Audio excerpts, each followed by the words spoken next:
There's something about holding the gavel. It's real like, should be more jobs where there are gavels. Good? Okay. Be like Zor. Yeah. All right. Welcome to the Northborough School Committee open meeting of Wednesday, March 4th. Call to order the meeting at 6:31 p.m. We're going to start the meeting tonight with a public hearing on the FY27 budget. I'll turn it over to Becky Tallgreen. Okay, so Thank good you, evening. Thank you. So, good evening. The Northborough School Committee is committed to providing an exceptional educational experience for all students in a cost-effective manner. The district believes that strong partnerships with parents, the community, and the town government are essential in developing a fiscally responsible and educationally sound school budget. The school leadership team and the school committee use their budget priorities, the district's strategic plan, Vision 2026, and the district's mission and vision as guiding principles throughout the budget process to develop a budget that supports an exceptional education for all students. Copies of the fiscal year 2027 school committee voted and approved line item budget are available online at the district's central office and at the Northborough town offices. Tonight, I will provide the total FY27 budget subcategories by function classification during the public hearing process. For regular education, for the function classification administration, this includes school committee, the superintendent's office, assistant superintendent, district-wide administration, business and finance, human resources, legal services, and administrative technology. Those line items total $962,392. For the function classification instruction, the 2000 series includes department heads, instructional tech leadership and training, principal's office, team leaders, administrative tech and support, teacher salaries, teacher specialists, substitutes, both long-term and short-term, instructional assistants, librarians, professional development, tuition reimbursement, textbooks, instructional materials, other instructional materials, instructional equipment, general supplies, other instructional services, instructional hardware, other instructional hardware, instructional software, and guidance services. Those line items total $15,904,379. For function classification, other student services in the 3000 series, that includes attendance services, health services, transportation, transportation for activities, athletics, and student activities. Those line items total $1,470,457. Function classification, operations, and maintenance of buildings in the 4000 series include custodial salaries, custodial supplies, heating, electricity, telephone, gas, water, maintenance of grounds, buildings, and equipment, technology infrastructure, maintenance and support, salaries, and also other category. Those total $2,067,366. And function classification fixed charges, the 5000 series, those include employee separation costs, contractual obligations, and rentals and leases. Those total $695,279. The total regular day programs total is $21,099,873, or a 4.52% increase over fiscal year 26. For special education, function classification administration, which includes legal services and administrative technology, that totals $42,700. Function classification instruction includes supervision, team leaders, teaching, medical and therapeutic specialists, professional development, instructional technology, and psychological services. That totals $8,729,461. Function classification other student services, that includes health services and transportation, totaling $1,028,301. Function classification, operations and maintenance of buildings. That includes maintenance of special education equipment. That's $4,500. Function classification fixed charges, which is rentals and leases. That is $3,095. And function classification programs, non-public schools, that's tuition out and tuition out collaboratives.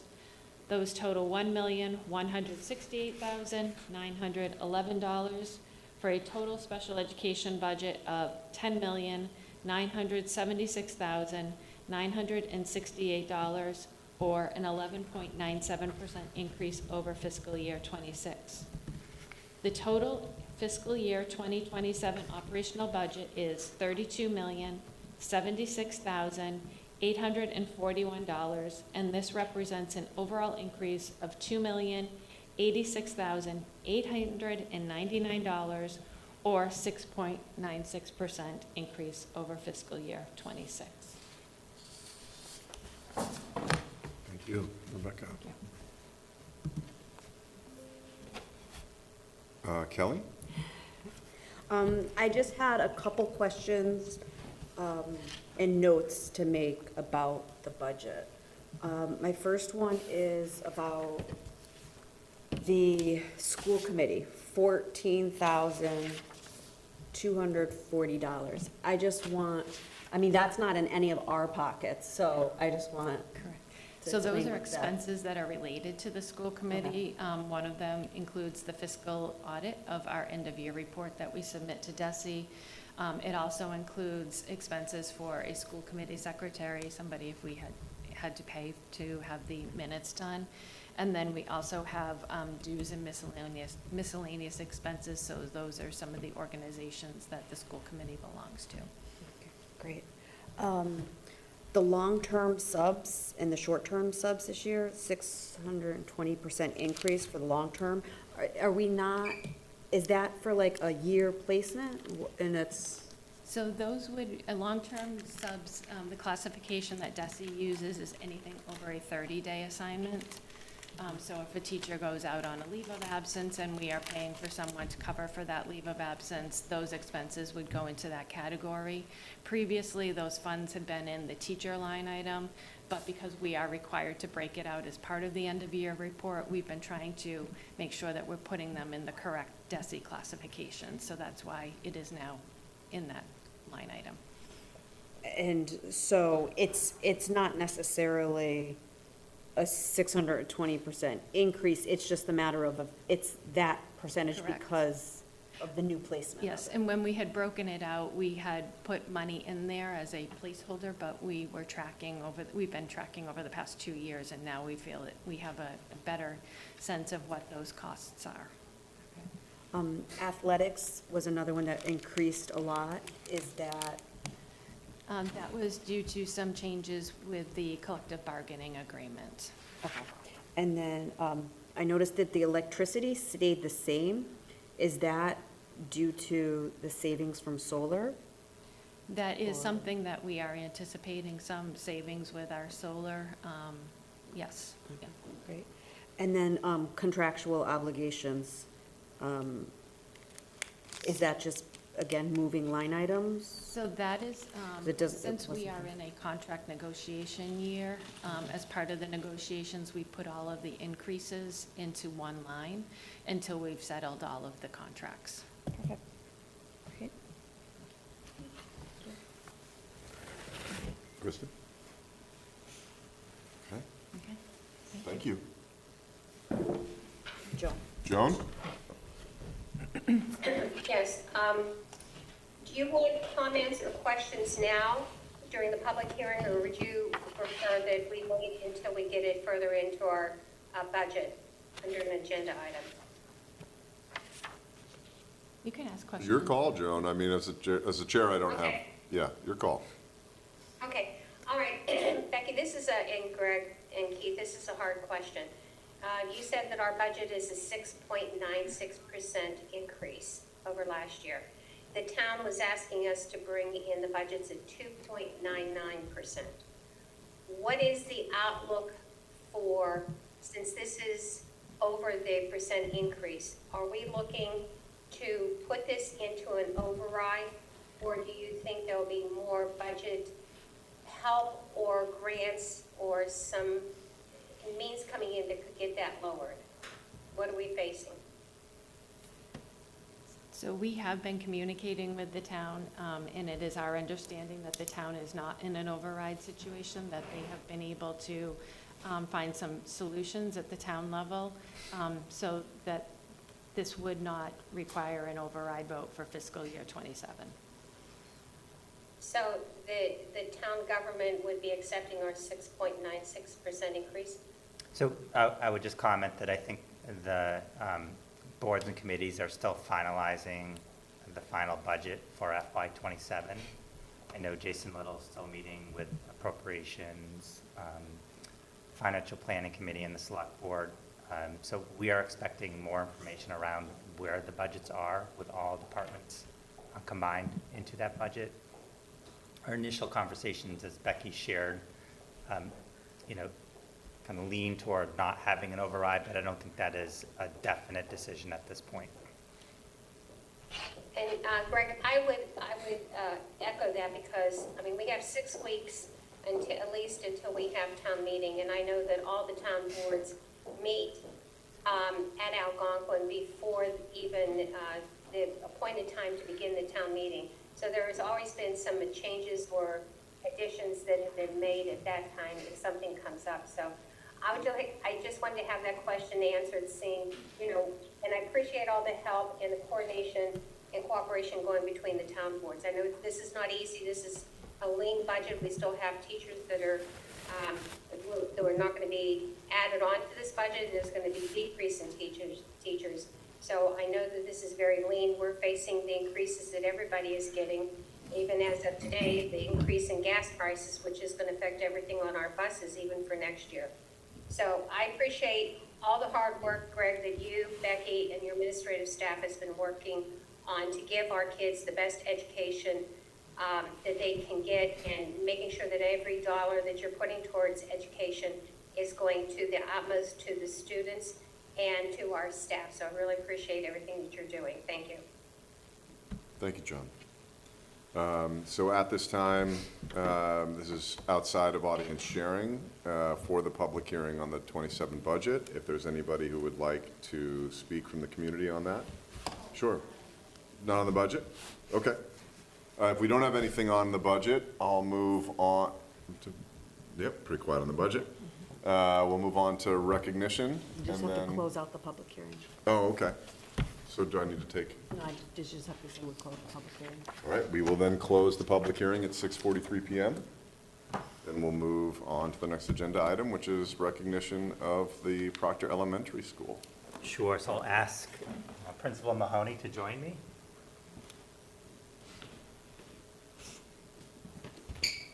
So I am pleased to formally acknowledge that Proctor Elementary School has been named a Massachusetts School of Recognition. So Proctor was one of 63 schools across the Commonwealth, so it's thousands of schools. And this designation was established through the Commonwealth Accountability Framework and recognizes schools demonstrating strong student achievement, growth and progress, and in closing gaps. So congratulations. I think it speaks well to Stacy as a school leader, but also the faculty and staff at Proctor who work with students every day. So we have 2 official citations. One is from the Commonwealth of Massachusetts, the House of Representatives, and it's to the Northborough School District, so I'm going to keep this for my office. It says, in recognition of receiving a 2025 School of Recognition Award from the Department of Elementary and Secondary Education for your commitment to education and excellence, the entire membership extends its very best wishes and expresses the hope for future good fortune and continued success and endeavors. And this is signed by Ronald Mariano, the Speaker of the House, and Kate Donahue, the State Rep. So congratulations.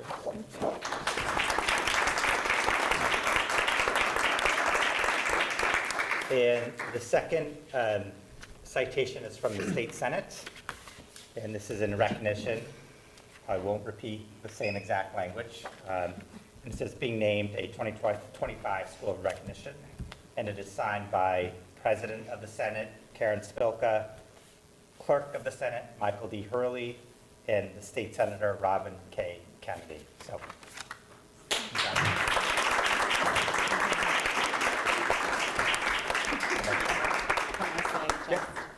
So Speech. as Superintendent Martineau shared, this is obviously a recognition of the entire Proctor School community. Very appreciative. I'm honored to be here tonight to accept this on behalf of the community, but I feel like the dedication, as Superintendent Martineau shared, truly goes to our faculty and staff for their dedication in continuous learning and improvement for all of our students, and also for our students, our families, district leadership, as well as school committee in partnering with us. Proctor is a very special place, so I'm honored to represent them tonight. Go Penguins.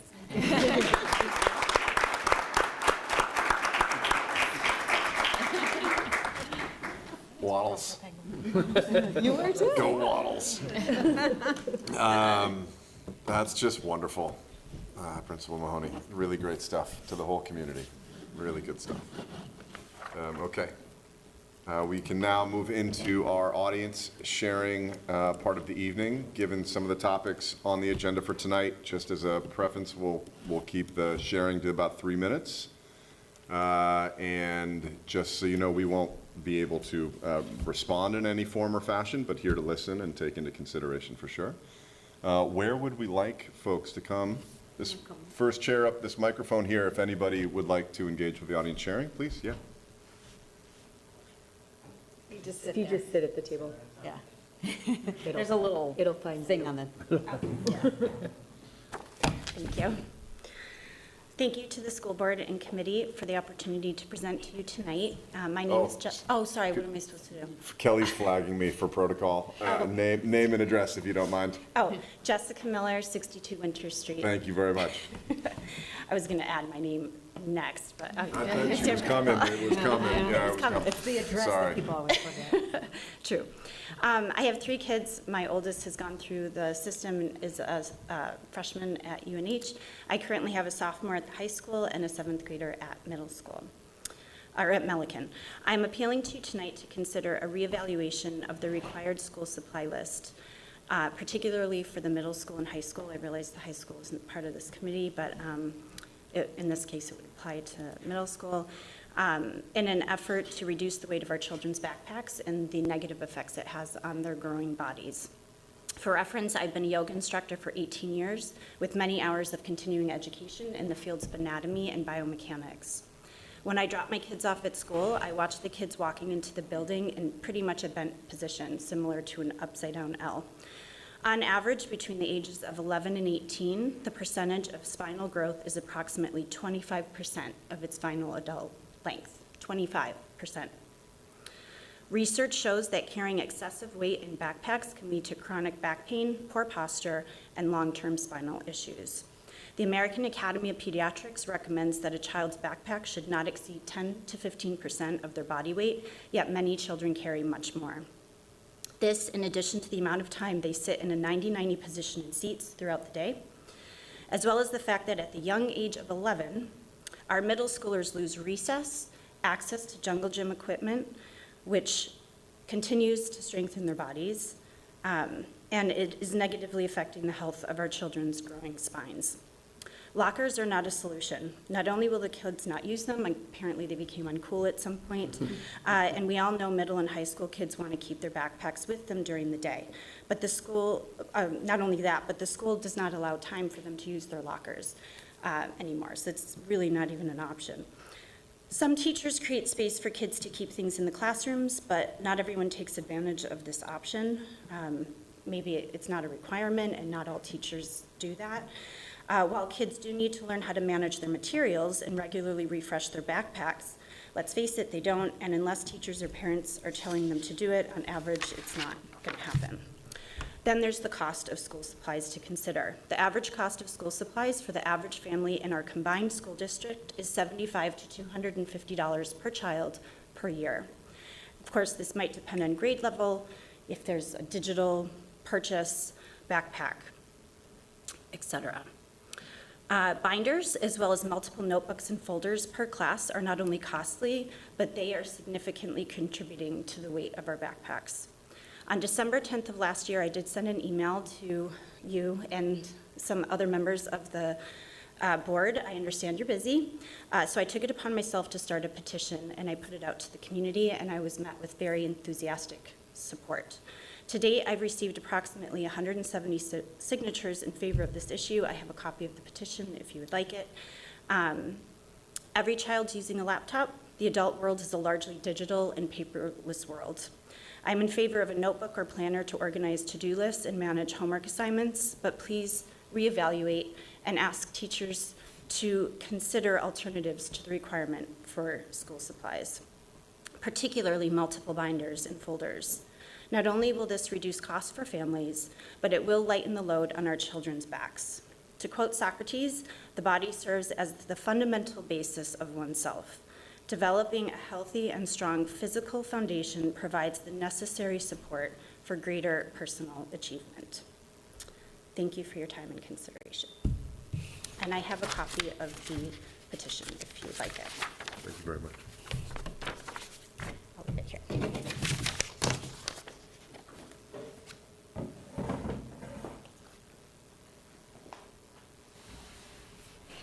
Any further audience sharing?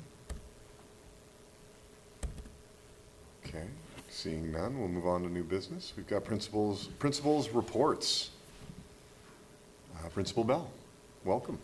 So while we're waiting for John, I just want to make a comment to the committee. And Kristen, I believe you're on the Health and Wellness Committee, so that issue has been a topic for the Health and Wellness Committee, so we are determining potential solutions. So it is being discussed, and Mary Ellen Duggan is taking that lead. Yep. She's a good person to do that. Okay, Principal Bell, thank you for coming. Thanks for having me. So we'll start with our monthly report. Lots going on in the district as always. We'll start with Lincoln Street. In the top left corner there, you can see the Lincoln Street students waiting eagerly for the Northborough Elementary Strings Concert to begin, and that was our first strings concert that we've had with our new program. It was a huge success. We had over 80 students there. In Lincoln Street, the gym was completely full and standing room only. So it was a wonderful night, and it's a great picture of some of the Lincoln Street students. The second picture there is classroom buddies work on the choice activity and incorporate teamwork, communication, and play. And then in the top right there, the Lincoln Street partnered with the DA's office for a presentation on bullying, cyberbullying, and social media. Principal Callahan shared that it was a great presentation and very well received by the students and staff. At Peasley, in the left there, we have the Historical Society visiting the 5th grade for a presentation. And then the middle picture there shows what we've all been dealing with for the last couple weeks is the snow, and it's been cold. And so we've been inside more than normal, but that's one of the days that the students were able to get outside, which has been great. And then on the right there is a nice students surprising the staff with a random act of kindness, breakfast led by the Student Council for Valentine's Day. At Proctor, on the left, we have Miss Kinney's kindergarten class. They're analyzing visual models to identify patterns and number combinations that represent the partners of 5 with our new Eureka Math program.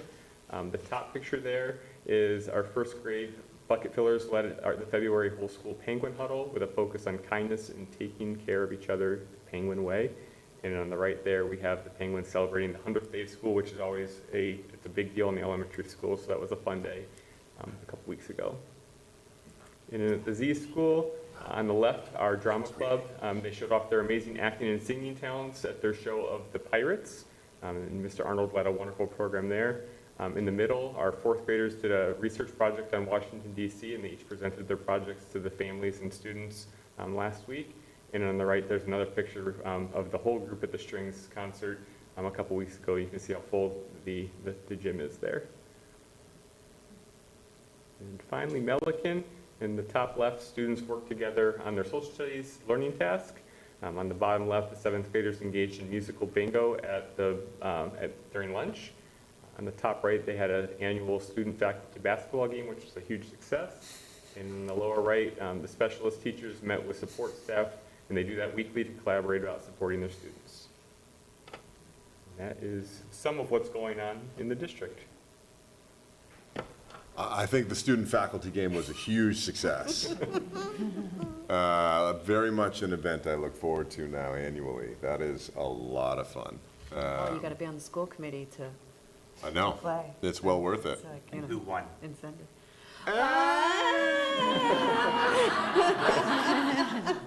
There was some creative scoring at the end.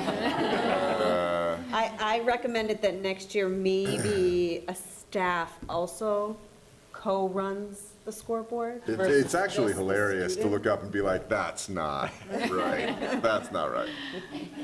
But no, it's a lot of fun. Kelly is a part of organizing that, and there's a lot of activity across the district. So, sorry, if anybody else has any questions. Okay, Say the, I can't believe it's March. yeah, yeah. the believe it's violin March. concert was awesome. Yeah. Like, yeah, I went in, and we had to go find a chair for my elderly mother for somebody to sit down, like it was standing room only, and they sounded amazing. I did not realize that, you know, third graders who've only been doing the violin a little bit in second grade, but then really for a number of months practicing, they sounded amazing, and she's doing such a great job. Yeah, I was going to say, Miss Kent, she's our strings teacher, organized the event. She invited a bunch of the Algonquin strings orchestra students to come down. And it just added an extra depth to the music. So like, it sounded very professional, but it was also, you know, third graders have been playing a violin for 4 months, 5 months. So it was really exciting. We had a great night. Yeah, it was great for them to be able to see, you know, where they could be, and that's because these were students in high school who have played strings since they were kids, and, Yep. you know, where you can Was it go. all elementary schools? It was the four. Strings, Yep. so it was all One grade, all four of schools, them. right? But it yeah. was all four schools, it wasn't like each, because usually they do like band and choir individually No, among this was schools. all So of this them. was like an Yeah. all. And they so hadn't that's played really- together until about 15 minutes before the Right. actual That's concert. that's another That's reason I was surprised they so sounded so fun. well. They had, That's so fun. Yep. yeah, it was great. Well, thank you, Principal Bell. Okay, we've got, are you staying for the, okay. I can, yes. I didn't know if I was next. No, I think you can stay. We've got Z and Lincoln Street Schools PTO presentations. Yeah, I was just thinking that. You're gonna hand me. Thank you, thanks.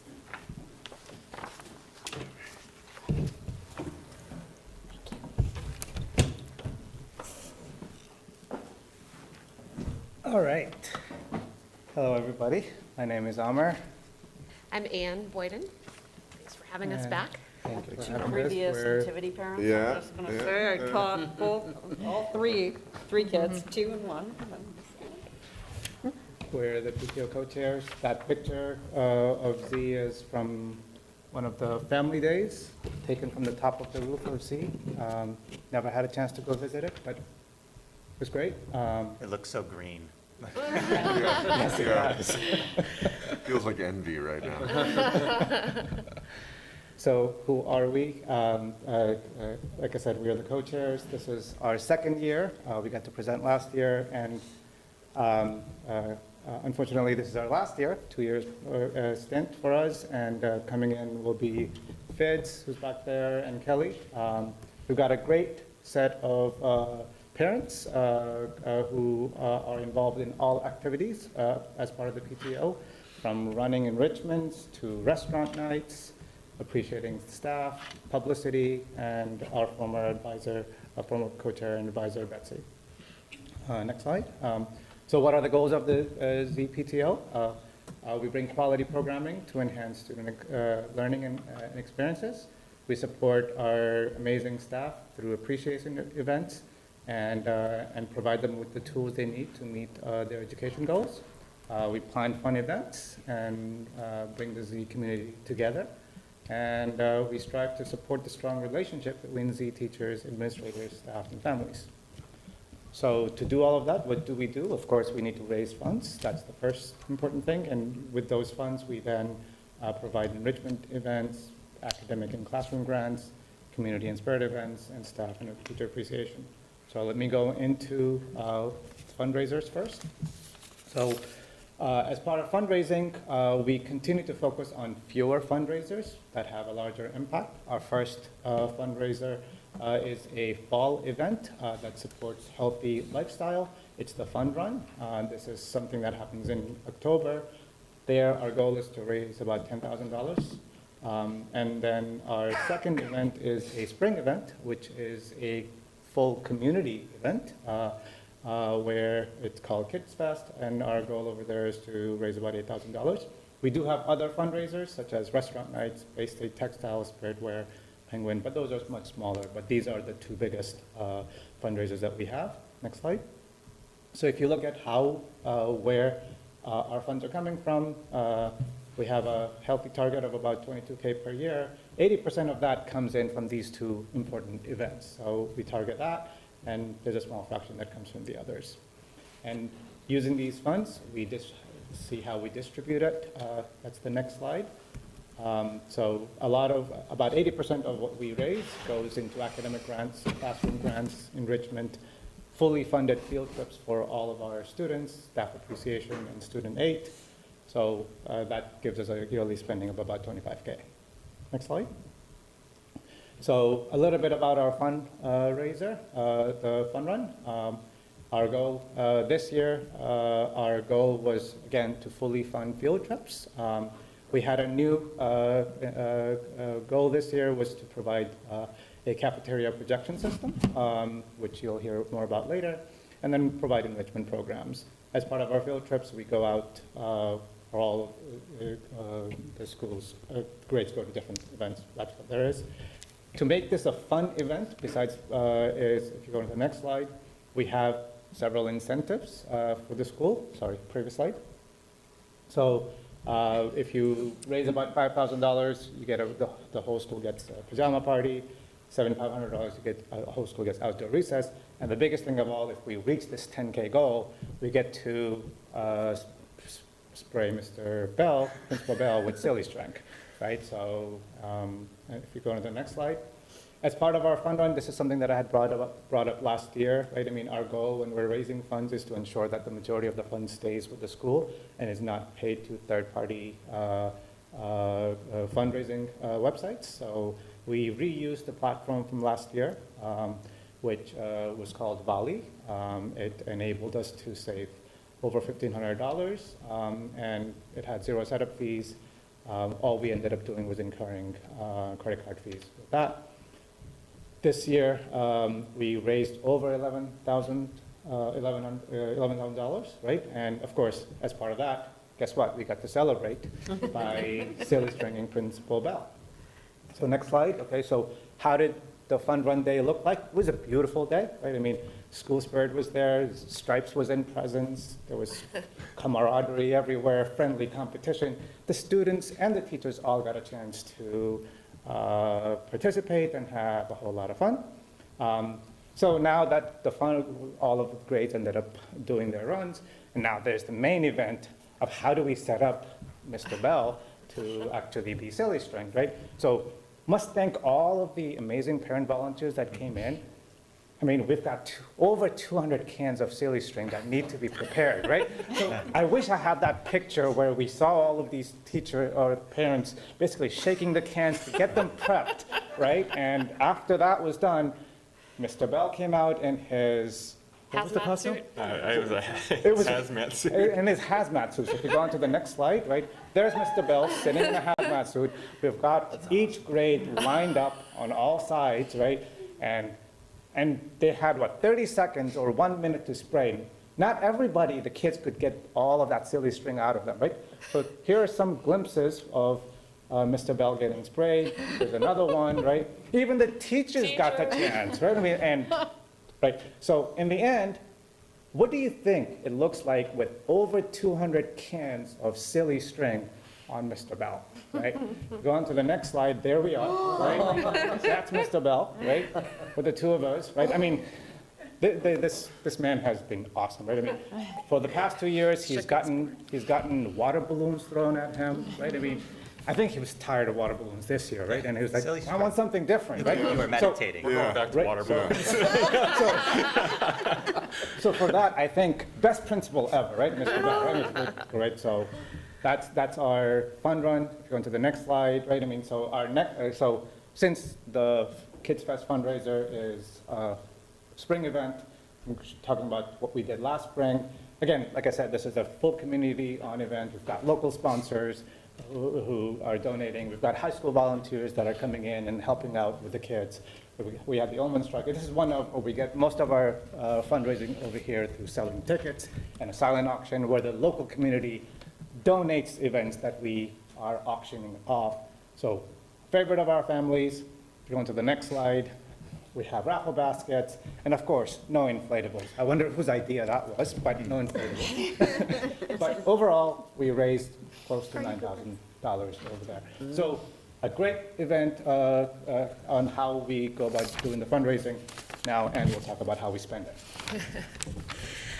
So with that funds, one of the things we do is bring in enrichment activities. Next slide. This year we decided to do something a little different. We decided to bring in all new programming for this year and sort of take a year off from some of the favorites that we've been bringing in to bring in some fresh programs. And then we plan to sort of alternate with a 2-year slate so that some of the really good programs that are out there don't get stale for the kids. There's so many good things that are out there that we can find. So this year we brought in America's Best Defense. Sensei Sarah did an anti-bullying program in the fall. The mobile planetarium, which was set up in the gym and classes could go inside it for a presentation, was really cool. We have Hands-on Nature coming in this month to do class-specific nature activities. I think there's an earthworm farm. Playing with bugs. Playing with bugs, good stuff, yep. And then next month, we're really excited. We're gonna be bringing in Crocodile River Music, which is a Worcester-based African cultural music and dance program. I think they're gonna be bringing in drumming for us. So that'll be really cool. Another way we use the funds is grants, 2 types of grants, classroom grants and academic grants. Classroom grants are offered to every teacher, classroom and specialty teacher. They make purchases and then are reimbursed for them. Academic grants are specific requests that can be made and then reviewed and approved. Lots of good stuff. One of my favorites is the We Are Family banner that has been created with all the Z families on them. It hangs in the hall, which is really cool. Next slide. Amr mentioned that we fully fund field trips. So this year, classes are going to the Ecotarium, the Southwick Zoo, the Christian McAuliffe Discovery Center, Lowell Mills, Tower Hills Botanical Gardens, and the New England Aquarium. And that's all field trips and transportation for every student. We utilize funds to hold spirit events throughout the year. These are opportunities for students, families, and staff to come together in different ways to celebrate different events. Besides the monthly bike ride walk to school days, we have a back to school family picnic. There's of course marching in the parade, read aloud night, field day, and the kindergarten orientation event is another one. We've also tried to really increase our involvement in community service. And we're really happy about some of the work that we've done to support the Northborough Food Pantry. This year we collected over 2 minivans full of food in the fall donated by families, and as well as some financial donation to the food pantry. As part of Kindness Week at Z, we collected donations together with the organization of a 4th grade teacher, Mrs. Dallaire, that go to the Ahimsa Cat Shelter. We also did some school-based activities, a kindness tree where members of the community could write an act of kindness on a heart and post it, and also kindness bingo, where students could get bingo by engaging in kind acts, either at school or at home, and then earn a kindness pencil. And we just wanted to share also that we recognize the support that you provide to students at our school and throughout the community. So we're gonna be leaving kindness pencils for you as well. So thank you. Next slide. Really excited. We love to appreciate the amazing staff at Z, and we have some traditions: back to school lunch, holiday breakfast, staff appreciation week, which is coming up. I believe this year the theme is the 90s. I think some of the staff are already prepping their outfits for that. That'll be great. So that's really important part of what we can use our funding for. Next slide. Because the fundraising has been successful and because some of the Z families have been so generous, we've been able to participate in purchases for the school that go beyond the typical scope of the PTO. Within the last 2 years, we replaced some playground equipment that had been broken for a long time. We were able to help purchase a new stage curtain. And we're excited that this spring we are collaborating with the 5th grade committee and the school district to purchase a new projection system for the cafeteria. And that is going to be a really great enhancement there. Last but not least, it's been wonderful to be able to recognize PTO leaders at the community-wide meetings at Z School. As you can see, we get to embarrass/recognize them in front of the whole school, the whole staff. They receive certificates, and we like to think that that's a nice way to say thank you for volunteering and also encourages more participation. So. And that's us. Next slide. And there's Z. So thank you for having us.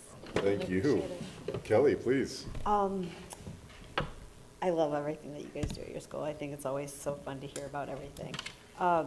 Field trips. You do field trips for all the grades, and you had the list of it. Are they dedicated, like, every year the kindergarten class goes here, everything, or do you So change we them work with the monthly? teachers. I think we have some that we really like that we've kept year to year, and we've had a couple that like we've shifted because we thought we found a better option, those types of things. But in general, we try to keep it so they have different experiences they go through, so they're not all going to the Tower Hill or whatever it is. We try to spread out the different experiences. So some of them are tied to social studies curriculum, some are tied to science curriculum. Most of them are tied to one of those two, but. So it's not like they are like, I can't wait to get to 5th grade because we get to go to whatever, I think, or some of them are. like 4th grade, it's gone to Lowell Mills the last 3 years, I believe. Okay. The 3rd grade's gone to the aquarium the last 3 years. So Okay. I think there is some consistency with that. I think this is my 4th year at Z, and there were a couple, the first couple of years where we're like, yeah, we could find a better option. So we're looking for something, we want to maximize the money we're spending, the impact that it has on the kids. We want something that they're excited to go to, but also ties to the curriculum and gives that like real world experience that we're looking for. He went to Lauren and- Oh, Lauren's here. Yeah. Joan, do you have anything? If not, I'll just No say dings, thank go you. ahead. Yeah, that's like a lot of amazing work that you guys do, and even as a school committee member, also as a parent, I appreciate the support. I got a slip recently, I was like, the PTO is supporting the field trip. I was like, thank you. One less thing I have to worry about, and you guys do a ton of work for the schools, and that, I like how you switch things up as well, like the planetarium looks really cool. I've had 3 kids at ABD, and Sensei Sarah's amazing. Yeah.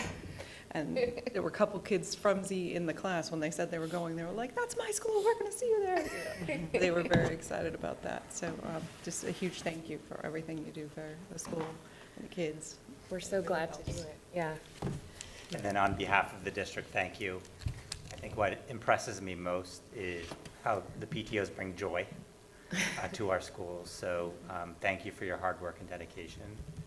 You are making a difference and enriching the lives of the programming for kids, and we're grateful.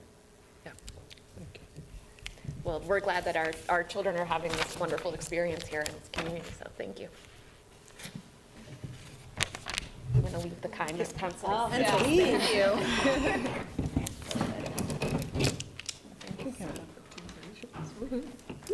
Well, Joan's not here.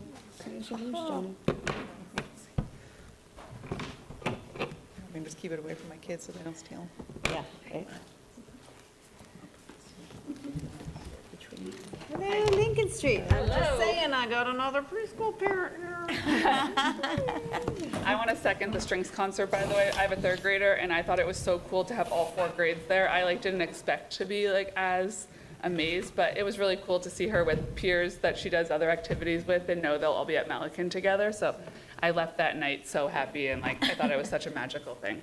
Although parking was, Oh yeah, parking was, we were in a snowbank, Melican's here. but that's okay. I was up on a snowbank too, and I was like, oh, I hope that happens. I'm never getting out of here. Yeah. Next year, we'll encourage to park, because of the snow and the temperature out, it's hard to park and walk from Well, that's why I was like, I'm not going to Melican. Right. But our Maybe it could friends, be at Algonquin next year or Yes. something. Maybe. That 'Cause would I be thought of fun. it was a full house. It Yeah. was, which is wonderful. I got But to they work let the out with littles sit chairs. in Mr. front, Bell so, did. It was yeah. good. The twins had- love their front was row smart. seats. Yeah. Sometimes I come up with some good ideas. There she is. Occasionally. Thinker. So thank you for having us. This is Jen Marchioni and Gina Crouch. They are the co-chairs, and we're going to let you guys take it away. All right, do you want to start? Sure. So we're the co-chairs. Michaela is our communications chair. Kim Tyler is our treasurer. They're both new to the board this year. Jenny is our grants coordinator.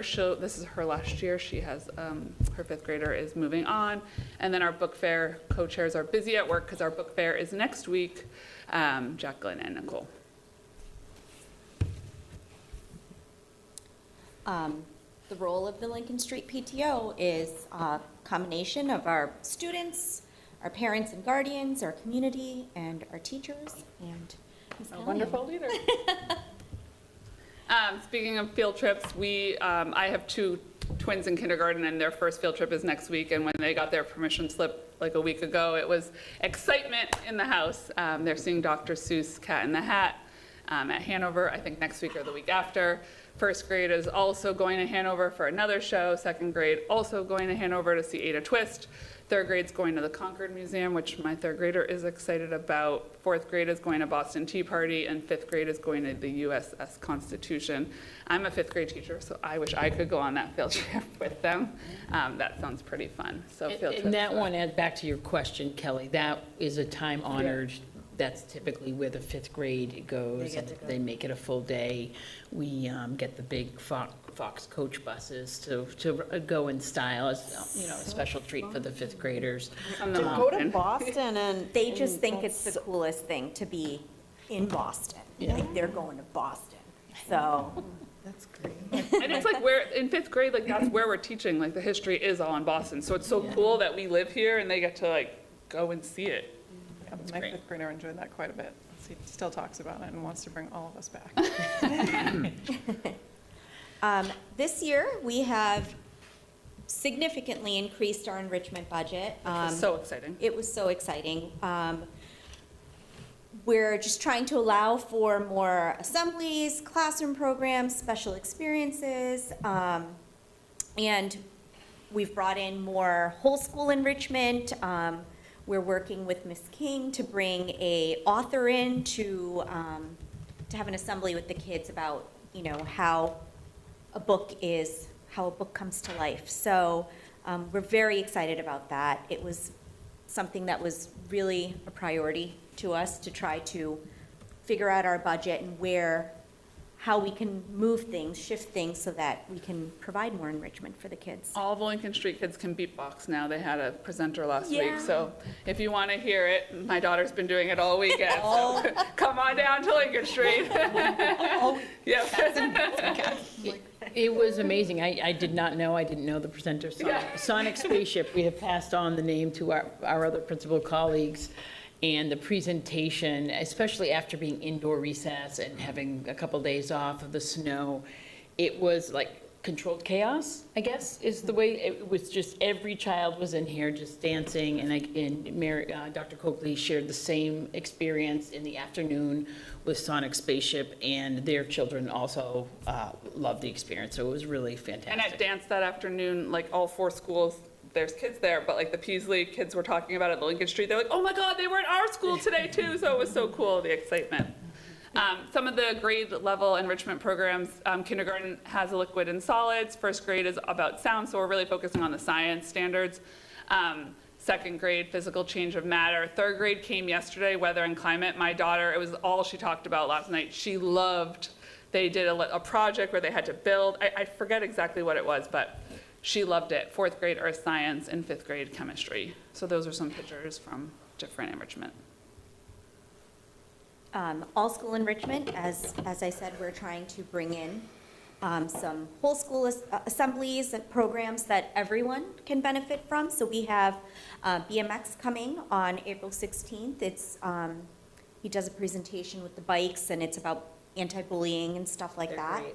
And then we have the Sky Dome Planetarium coming on May 18th. Those are stock photos for now, but once we have them next year, they'll be photos. We've fulfilled some grants, some hanging sign folders for assemblies, the Sonic Spaceship program that we were just talking about, the beatboxing, that was a Ms. Whalen grant, the Northborough, Southborough Reads event, that's amazing, that's in the district, and then the grade 4 school play. So those were some of the grants. Our fundraisers, our book fairs. We did Scholastic in the fall. We have a new company that we're using next week, so we'll let you guys know how that goes. Our Gobble Wobble Fun Run, we renamed it this year because it confused everyone with the turkey trot, all that. So the Gobble Wobble Fun Run, which was a huge success. We amped up the fun this year. We had mascots running with the kids. Tina was dressed up. I'm that little penguin over there. And then at the end, we surprised the children with a inflatable race that our wonderful staff here at Lincoln Street, tons of teachers volunteered. We collected from the community inflatable costumes. They put them on. They were ridiculous. They could barely run in them, and it was so funny. The kids just thought it was the funniest thing to see them at the end come out and race. We're so thankful for the teachers because they did it with like a smile on their face, and the kids loved it. It was just pure joy. It was so magical and fun. Whoever was in that poor banana costume. I know. It did get very competitive. It was just plastic They were, like, in front. I pushing couldn't each see their other. faces, but they were such good sports, and the kids had so much fun. Restaurant nights, we try to do a monthly restaurant night. Tons of We're local trying restaurants. a new place this month. I forget what it's called, but Honeygrow. Honeygrow, yeah. So Best Books Book Fair is next week. And then we are doing, this year, instead of our silent auction in the fall, we decided to move it to the spring, and we're doing a raffle to make it a little more fair for everybody to be able to win items where they're not trying to outbid one another. We're doing it online via a new website that we're using, so. And then here are some pictures from the variety of our community events. We have our Polar Bear Pizza Bash in the fall, which is always such a nice way to come back together, see old friends, and just hang out. It was a beautiful night. We have our Trunk or Treat in October. It was a great turnout. We finally got the perfect amount of time, not too long, not too short this year. The Apple Fest Parade, our Veterans Day breakfast, which is always a fan favorite. Our Cocoa and Cookies event, we do it in January. Kids come in pajamas. We have hot cocoa, and teachers are amazing and volunteer their time after hours and read stories. Ms. Callahan reads a book, and the kids rotate through centers or stations and read or listen to stories. Bingo night is at the end of this month. It's always like another standing room only event. This is our second year of bringing Family Fun Day back. It was a big success last year. This year we're hoping to even just do it better. And then we do an end-of-year pizza party also. So I do have a question for Principal Callahan. Yes.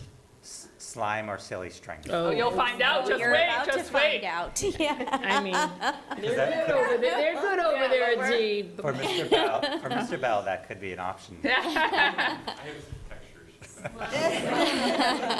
keep some slime, but you gotta keep that away from me. So, We do, we're very thankful for our staff. They are the ones that our children spend most of their time with. So we do a lot of staff appreciation. We bring the Ullman's ice cream truck. We have events lined up. We do a different theme every week for Teacher Appreciation Week, and each day we try to do something special for the teachers. I think this year we're going for a Wicked theme. Wicked theme, so we'll that'll be interesting. We stock the staff room with goodies for the teachers. We do a holiday cookie drop, which the teachers are a big fan of. The community, all these families volunteer. They bring a variety of cookies. We provide boxes. The teachers go in and fill up boxes of cookies to bring home. We do different staff luncheons throughout the year, and then we do staff appreciation baskets. So to answer your question, I think slime. And I was so lucky this year, the assembly was late enough that it was during my prep, and I got to see it firsthand live in action, and it was amazing.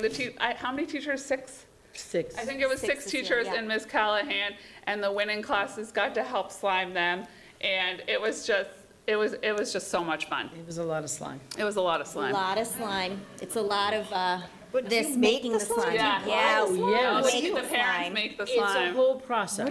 Lauren and I made the slime. I was gonna say. Yeah. Buckets and buckets and buckets It of is slime. a slime machine. Our newest purchase. Our that. Where is PTO it? funds in action, this Oh, it's right beautiful there. water bubbler. Yes, and you get to take advantage of it. And so this was the money that we raised from our Gobble Wobble Fun Run this year, went to putting in a water bubbler, or water fill station, because the school only had one, and it's at the other end by the gym, and the kids come in here for lunch, and they exit here to go to recess, and so it's just the perfect It's spot perfect. for them to Especially for the littles. fill up. It's been great. That's great. They came home very excited. Ms. Callahan did a very nice job selling it because all three of my kids came home and thanked me that day because they knew I was on the PTO, so she told them to thank the PTO, and they were all very excited about it. Some of the other things, we've made some playground updates and beautification. We purchased new soccer goals. Unfortunately, with all this snow, they've been purchased, but they can't be played with yet. Hopefully, maybe in June, when all the snow melts, they'll finally come out. We have scholarships, maintenance of the planters out front. Ms. Callahan started this when she came, but LSS t-shirts for kindergartners, which I think is an amazing tradition.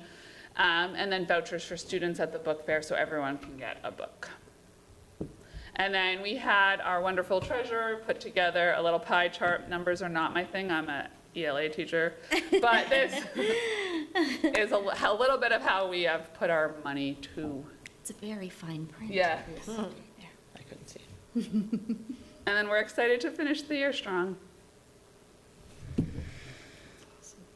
Very cool.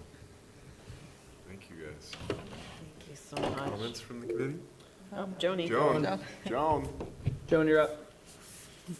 Okay, thank you. I hope you can hear me okay. Some of the things I'm hearing is a little muddled, but am I coming through across okay? You are. Yep, you're good. Okay, so I'm going to direct thank you to the PTO chairs for being there. Thank you so much for what you do for us. All the things that you mentioned, if we could put dollars against it, as I say every year, helps us so much in our budget season. So thank you for everything that you do, for the teachers, for the staff, for you reaching out to the veterans in our community, and the students and what you're doing. I'm very pleased to see that your classrooms enrichment and the assemblies are providing our students with hands-on experience, especially in the science area. With the MCAS still being in those areas, it helps students to bring their curriculum alive. You talked a little bit about author. Did you say you were looking for a local author to come in and speak? Yes, so Ms. King has been, for the last couple of years, really wanting to bring in an author, and we actually set aside a separate budget for just that. She has reached out to several authors, as have I. Their pricing is a little shocking, so we have had a little bit of a difficult time finding someone within the budget we've provided. But there's a couple names that There's a she's. couple I know in local, my yeah. We have some former good hints.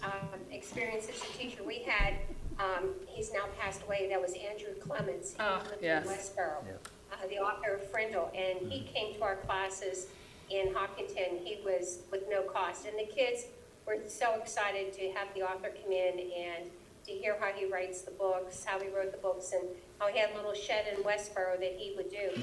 I was just thinking, there was a teacher in Lincoln Street who was writing children's books while she was still a teacher. I don't know if she's still within the district or not. Maybe Greg could do some research on that and see. I'd have to do some research on my own and see what teacher it was, but there was one that was an author, a published author of some books. You talked a little bit about the reading grant. Is that the Cornerstone grant through NEF? Reading. No, I think they gave a grant to read. Oh, we were saying we were giving grants for kids to buy books at the book fair. Oh, that's wonderful. Thank you so much. That is wonderful to do because I think that, you know, when the kids have a book in their hand, they just get so excited about it. And when it belongs to them, rather than returning it always to the library. But thank you very much for reaching out and doing those grants. On the Veterans Day breakfast, do you reach out just to the American Legion, or do you also go to the senior citizen to see if there's veterans there that may not be recognized or don't want to join, like the American Legion? Yeah, I think in the past, Joan, we just try to spread the word through different channels, whether it's, you know, getting help from Mary Ellen Duggan, or just making connections with people that volunteer in the school. And I will say, it's a pretty packed house, so I have to be very thoughtful and mindful about the space if we do add more people, because all of the 270 children, they sit on the floor and they perform. But yes, there's a communication. We try to stay in touch with our community. Okay, and what I was going to say, because I am the liaison to the senior citizens, if you ever need to have more veterans there, I am sure my husband's a member of the Dollman's group over the senior citizens, so I'm sure he can get, you know, if you need any more veterans. And I just came up with the teacher's name. It is Farhana Zia. She retired from Z School, and she lives in Framingham, and she is a former teacher, as I said, of Z School. So if you reach out to her or get in touch with Greg, we could, I mean, I'm sure she would love to come back. She was the author of Lila's Feather, Lalia, Feather. Thank you, Joan. Okay. Jen, I can share another lead with you that is another author possibility. Perfect, that'd be great. Awesome. Yeah. Okay. Sounds All right, great. Thank you. Thanks, Joan. Thank you for all you do. And thank you. Yeah, thank you very much. You're welcome.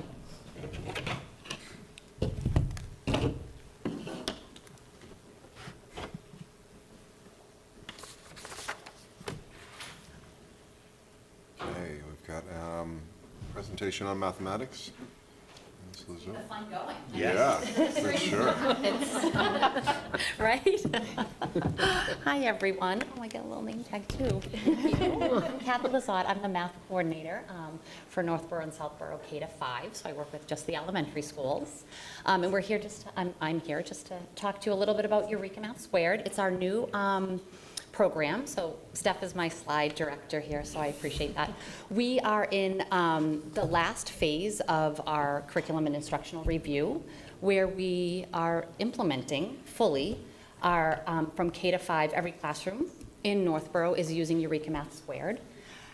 We are, the bottom says it's only a one-year process, but really it's implementation's at least a solid 3 years there. But so this first year, we have all of our teachers in Northborough and Southborough using the program.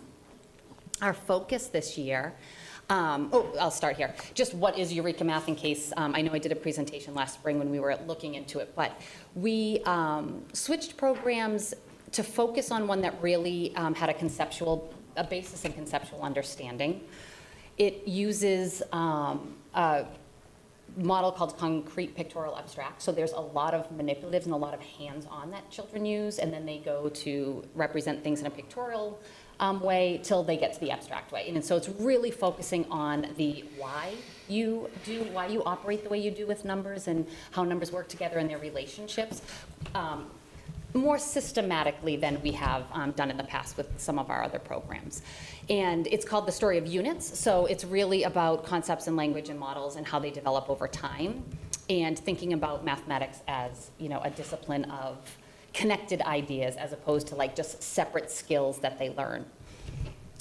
So our year one focus has been that all of our teachers will use the program with integrity. We designed and reinforced some structures that we already had within our system, which were professional learning communities. These are just opportunities where teachers get to work collaboratively as a team. Keeping the work, we reinforced that idea so they meet collaboratively to work with our math coaches on unpacking the units that they're about to teach. And so we designed our new coaching structure, which our math specialists are new this year. Meg Cunningham is our new math specialist for Northborough. She works across all 4 schools.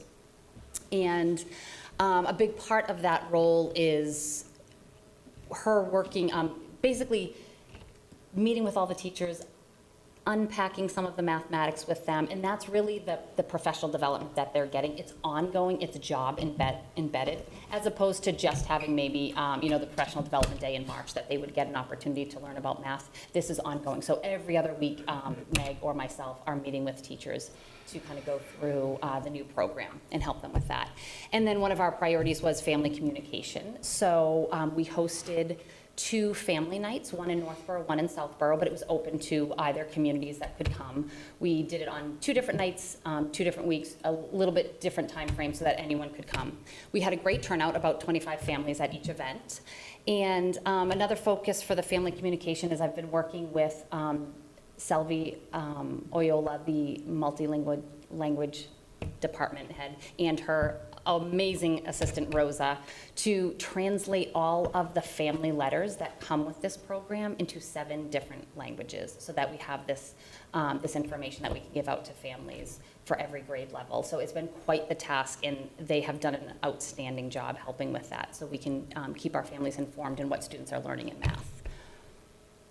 So some of the instructional shifts that we're starting to see, we're seeing a lot more use of models in kids' work that they're showing. They're showing that conceptual understanding, and they're using a lot more conversation and student discourse to justify their thinking. And one of the biggest things I think we see is you can walk into any classroom K-5 and you'll see similar models being used even though the mathematics is different. So as the mathematics gets more complex, a lot of the models stay the same, and that's really been a highlight of this program. So some early indicators that we're seeing are positive ones are we see a much clearer lesson coherence. So you can walk into a classroom and name, oh, the kids understand that, oh, we're doing our fluency right now, or we're in the launch section of the lesson. And we see that again across all grade levels. There's a lot more math discourse that's happening in the classroom where students are talking with each other about their math and their thinking and their models. So that's also that they're supporting their reasoning with models. So that's a big shift we're seeing. Some of the challenges that we're noticing, pacing is always an issue in your first year as teachers and students are learning new routines and learning a new program. And just the fact that there are some new models that have been introduced and new routines that may not have been done before, it's just that learning curve. But our response to that is we just refine the pacing document with teachers as we go. So we just kind of work to meet the needs of the students. If students need a little extra time to do something, or we work with the teachers to try to figure out what's the best way to do that. We've clarified some assessment expectations. So what are the must-do assessments that we want to see that are common among all grade levels, and then other ones are just optional. So instead of having to give all of the assessments that the program provides, they have some flexibility with that. We have continued collaborative time. Our principals have been so supportive in providing time for our teachers to meet with either myself or the math specialist. And we just provide targeted professional development on the model. So we've shifted some of what our work is around to, like, this is the technical pieces of the program, to really looking now at, okay, your students are engaging in this mathematics. Let's make sure as teachers we have, a solid understanding of this lesson flow and these instructional moves that we're going to make.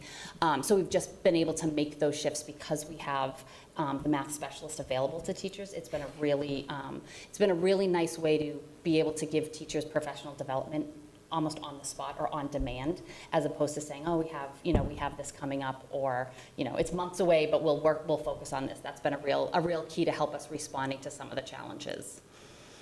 So next year, we're just going to continue implementation, focusing a little bit more on some of the UDL. Eureka Math Squared does an excellent job with a lot of callouts that have a lot of components of the UDL, and a lot of them are being used, but we're just going to make sure they're being used more intentionally next year, giving teachers some time to really dive into those. Continuing to use, understand our vertical alignment, because all of these models build, really making sure when we have to make instructional decisions that the ones that we're making will have, positive effects for students as they go through to the next grade level. We'll certainly take a look deeper dives into the data that they provide. Once we've given an assessment, we'll have the opportunity to say, last year we had certain students who may have struggled with a certain standard. Let's go back to those particular lessons now that we're in year 2 with a new lens. And what tweaks do we need to do, or what deeper understandings do we need to have in those lessons so that we can best provide that for the kids. So we'll take deeper dive into the data next year. And then we'll continue the job embedded coaching with the math specialist. And then it's not Eureka Math, but we do still have ST Math. That is still going. We're in year 4 of ST Math. We will continue that next year. This has just been a wonderful supplement to it.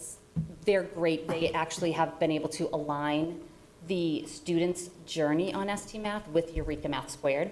So a lot of kids will say, I did this on ST Math, or they'll realize, oh wait, I'm doing this, I did this in class. So because of that alignment, we've really been able to enhance some of those, just the kids making connections to that. And I just want to shout out to our math champions. Each building has one.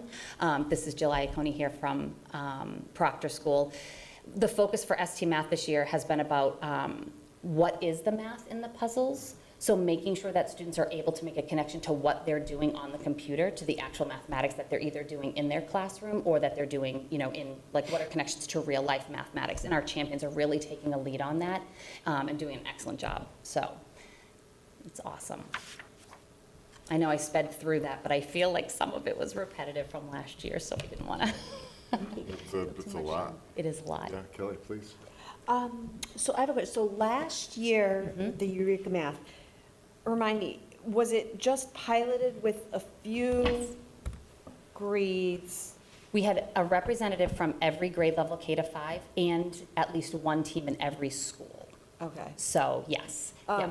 So did any of them have the MCAS, and did they perform differently on it, or is it not enough? It's probably not enough data yet to look at it. After reviewing it, one of the noticings that I did see was certain a measure that we call student growth percentage, had increased in certain classrooms that were using Eureka Math.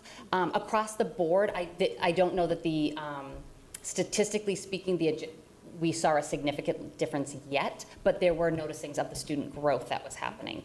I will say we had some of the biggest things that we're noticing. So Lincoln Street in particular had a first and a second grade classroom who piloted last year.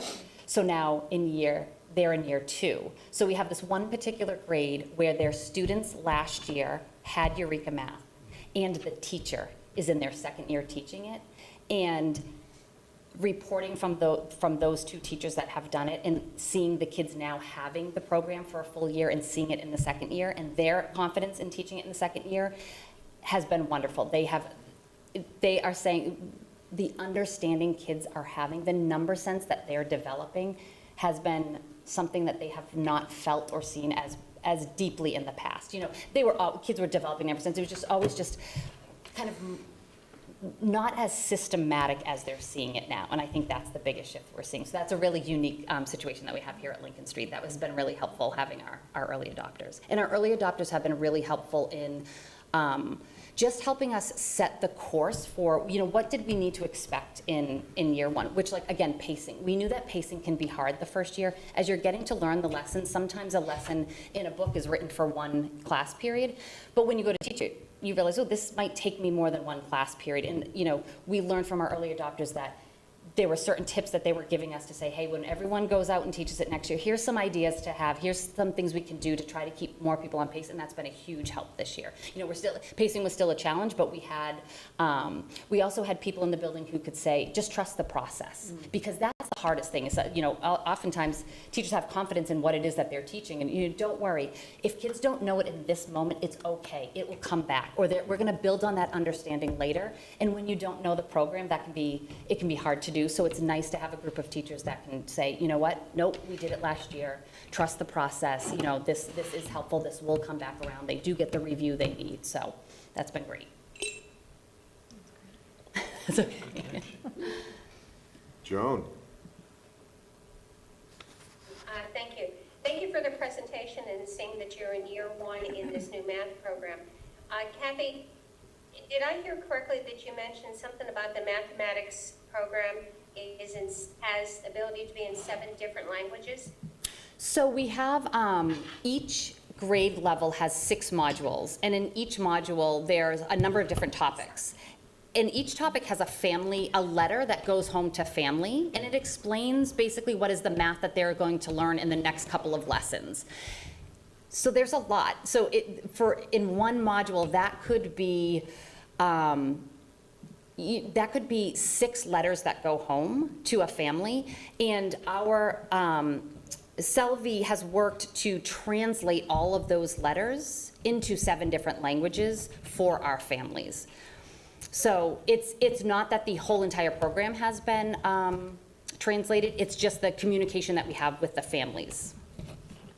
So it's the family letter that goes home? Yes, correct, correct. Just a suggestion, I'll give it through Greg first, because I can't give suggestions to you, but to Greg.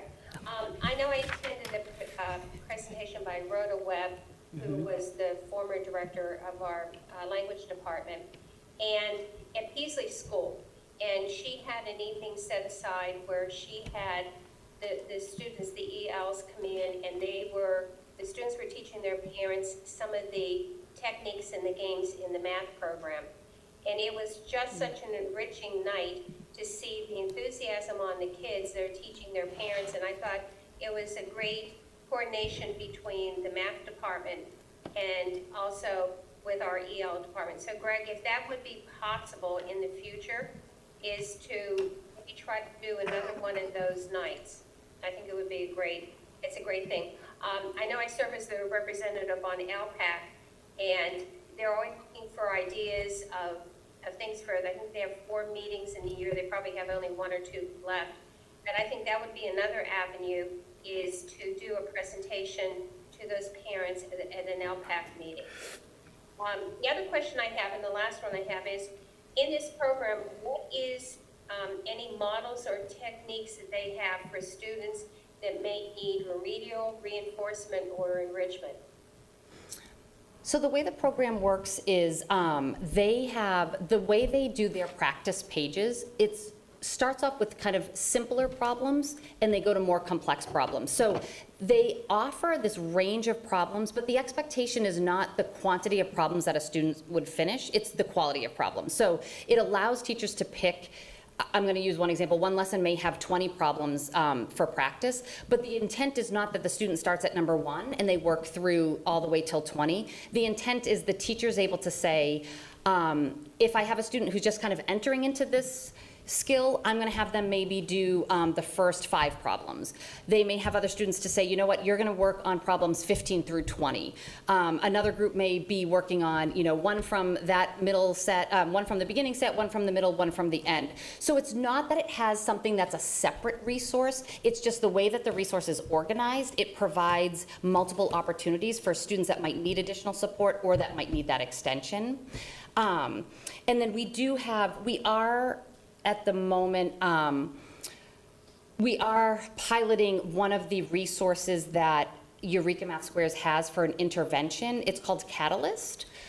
We have some special education teachers and our Title I interventionists that are using this particular program. So that might be something that all teachers can use it, and we have access to it this year. It's not something that we're necessarily focusing on with teachers because it's in year 1 of implementation, but we do have a small group of people that were willing to try it. So it does have a resource built in within there for some additional, if students need some additional support. Well, it's good to see that there are components of the math program that can do the remedial, that can do the reinforcement, and especially that catalyst that you have the Title I teachers using. So thank you very much, and I look forward to maybe getting another update next year on year 2. Thanks, Excellent. Kathy. Thank Good you, luck. Joan. Thank you for the suggestion. I know it was to you, Greg, but I will, we used to do a math night, and it was very well I think you received. helped organize that particular math night. Okay, is that, yeah, it was very, very well received, and I think it's something we can definitely reconsider going back to. And I was able to present at an LPAC meeting this year with Selby, so it was a wonderful, wonderful opportunity. But I do think our intent is that we are going to grow more family math nights, and now that we have, a math specialist in each district too, that is certainly helpful to coordinate.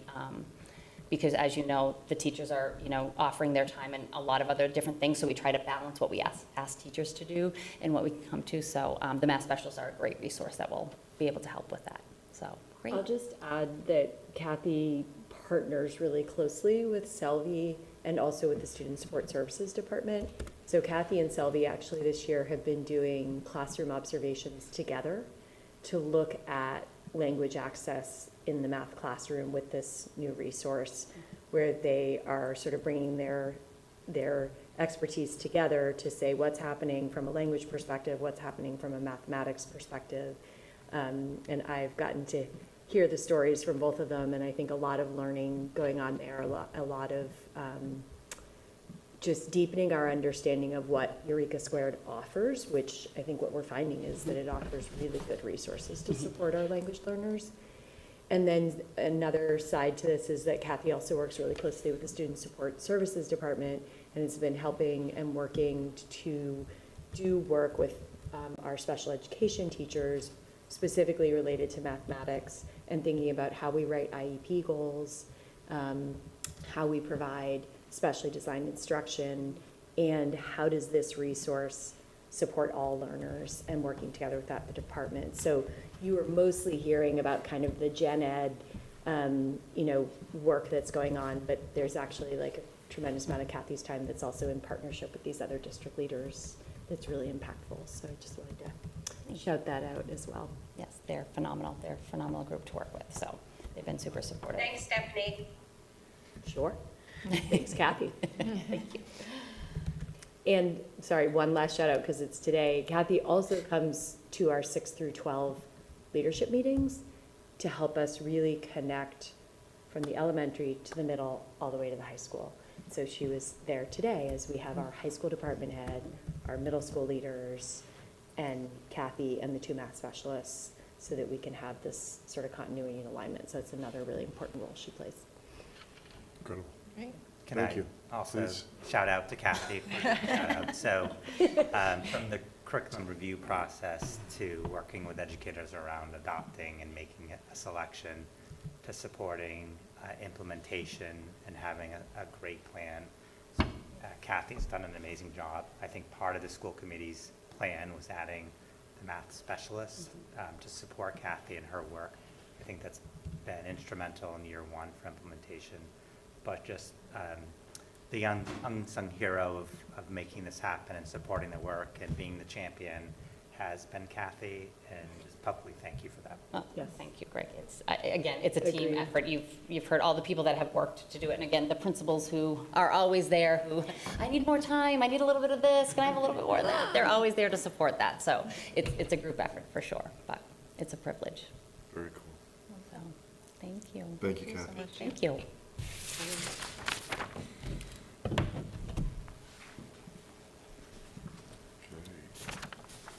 Legislative updates. So I did provide information in the memo for updates around legislative news. I think we're waiting for the version of the House Senate budgets. That's the next key milestone, as it will be compared against what Governor Daley proposed in her budget. So that's what we're anticipating for the next release of budgets, and that will be good information for us as the state navigates the budget process. Discussion and creation of Do you have a the. question? You guys have any questions? I have a question. I guess I wrote down a question, but I'm not sure if it's as obvious as I think it is. But under the budget review with Chapter 70, where you put the particularly for districts experiencing structural cost increases and inflationary pressures. It sounded, it may have just been my interpretation, like they were focusing on particular districts. Is that the case, or is that like every district? Universal. Okay, Yeah. that's, yeah, that was kind of my thought, where I was like, that's every district. Okay. I think everything else is like, yeah, my other red pen. Okay. Thank you. Discussion and creation of the resolution for the MASS conference. Sure, so I did create a draft for the committee to mark up and edit and revise. It does focus on the traditional school calendar, and one of the challenges of changing a calendar is that we do participate in a larger educational ecosystem. So although it would be great to say, let's not have February break, or let's shift the week, that we have many educators who are parents in other districts. So I think having a study at the state level would be really important.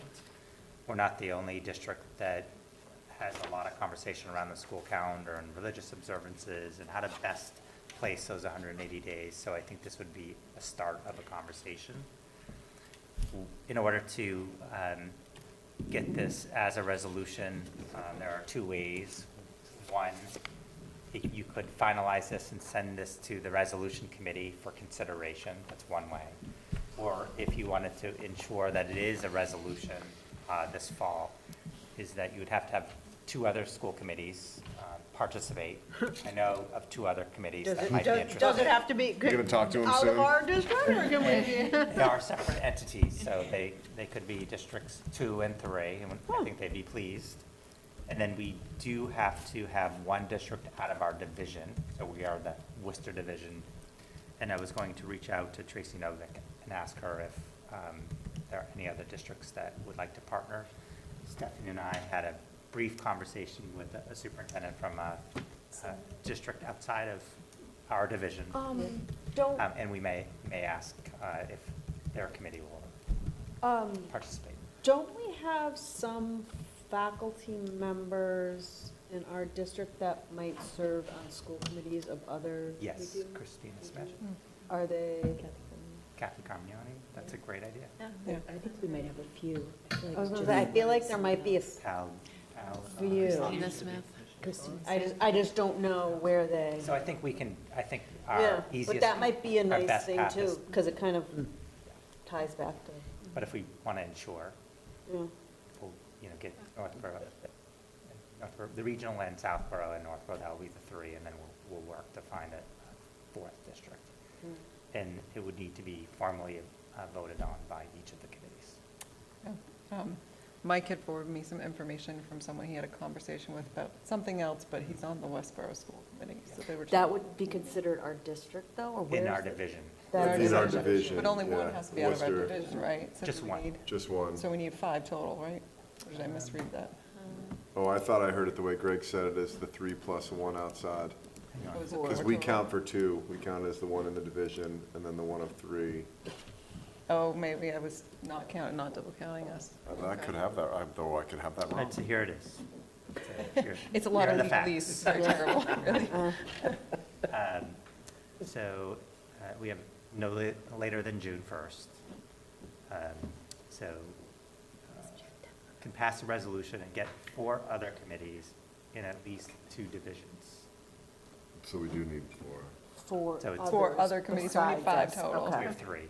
So we have 3. Okay. So we need 2 others, one of them being in a different, A different division. at least one of them. I mean, if both of them are, that's even Yeah. good. That's even Right, better, that I would would think, hurt, like. Yeah. So I guess the question What is, do you division want of me to email Concord would be like I- Middlesex? What division? West- Oh, no, Westboro, no. I mean, Well, Do you they think could be Lori- one. Lori would We have have? one out of the division. Yeah, But if they we had already one, have yeah. 2 lined up, then No, she probably, yeah, she, no, never mind. Yeah, that might Never not be. mind, never mind, never mind. I mean, but that's saying She's out of minimum that mix 5. We anyways, can yeah. have more, You're right? right, yeah. They're saying minimum 5. So we can, Let's could gather have the more. troops. yeah, we can see what we can drum up for Yeah. interest. Okay, yeah. Lauren, are you happy about this? I'm very happy. Because I know you were the one who for years has I been like, know. can't we get a resolution? I know, I wanted our work. Yeah. But also, I think this is one of the only times when having 3 districts and 1 superintendent.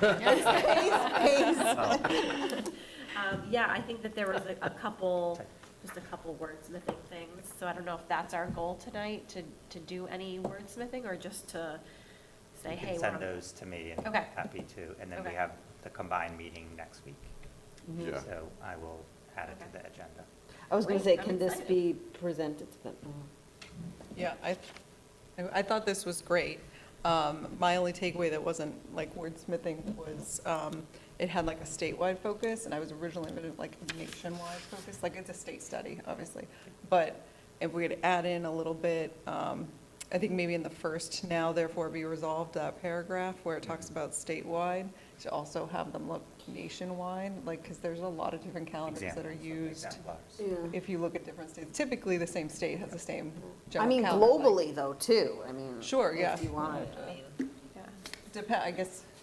I'm we could all talk for about how year-round schooling for my applicable children. That would be. Right, but there's, yeah, usually there's, the state has a particular calendar, right? Like New Hampshire has their February break the week after us, which I don't really understand, because then you have a holiday and then a February, whatever.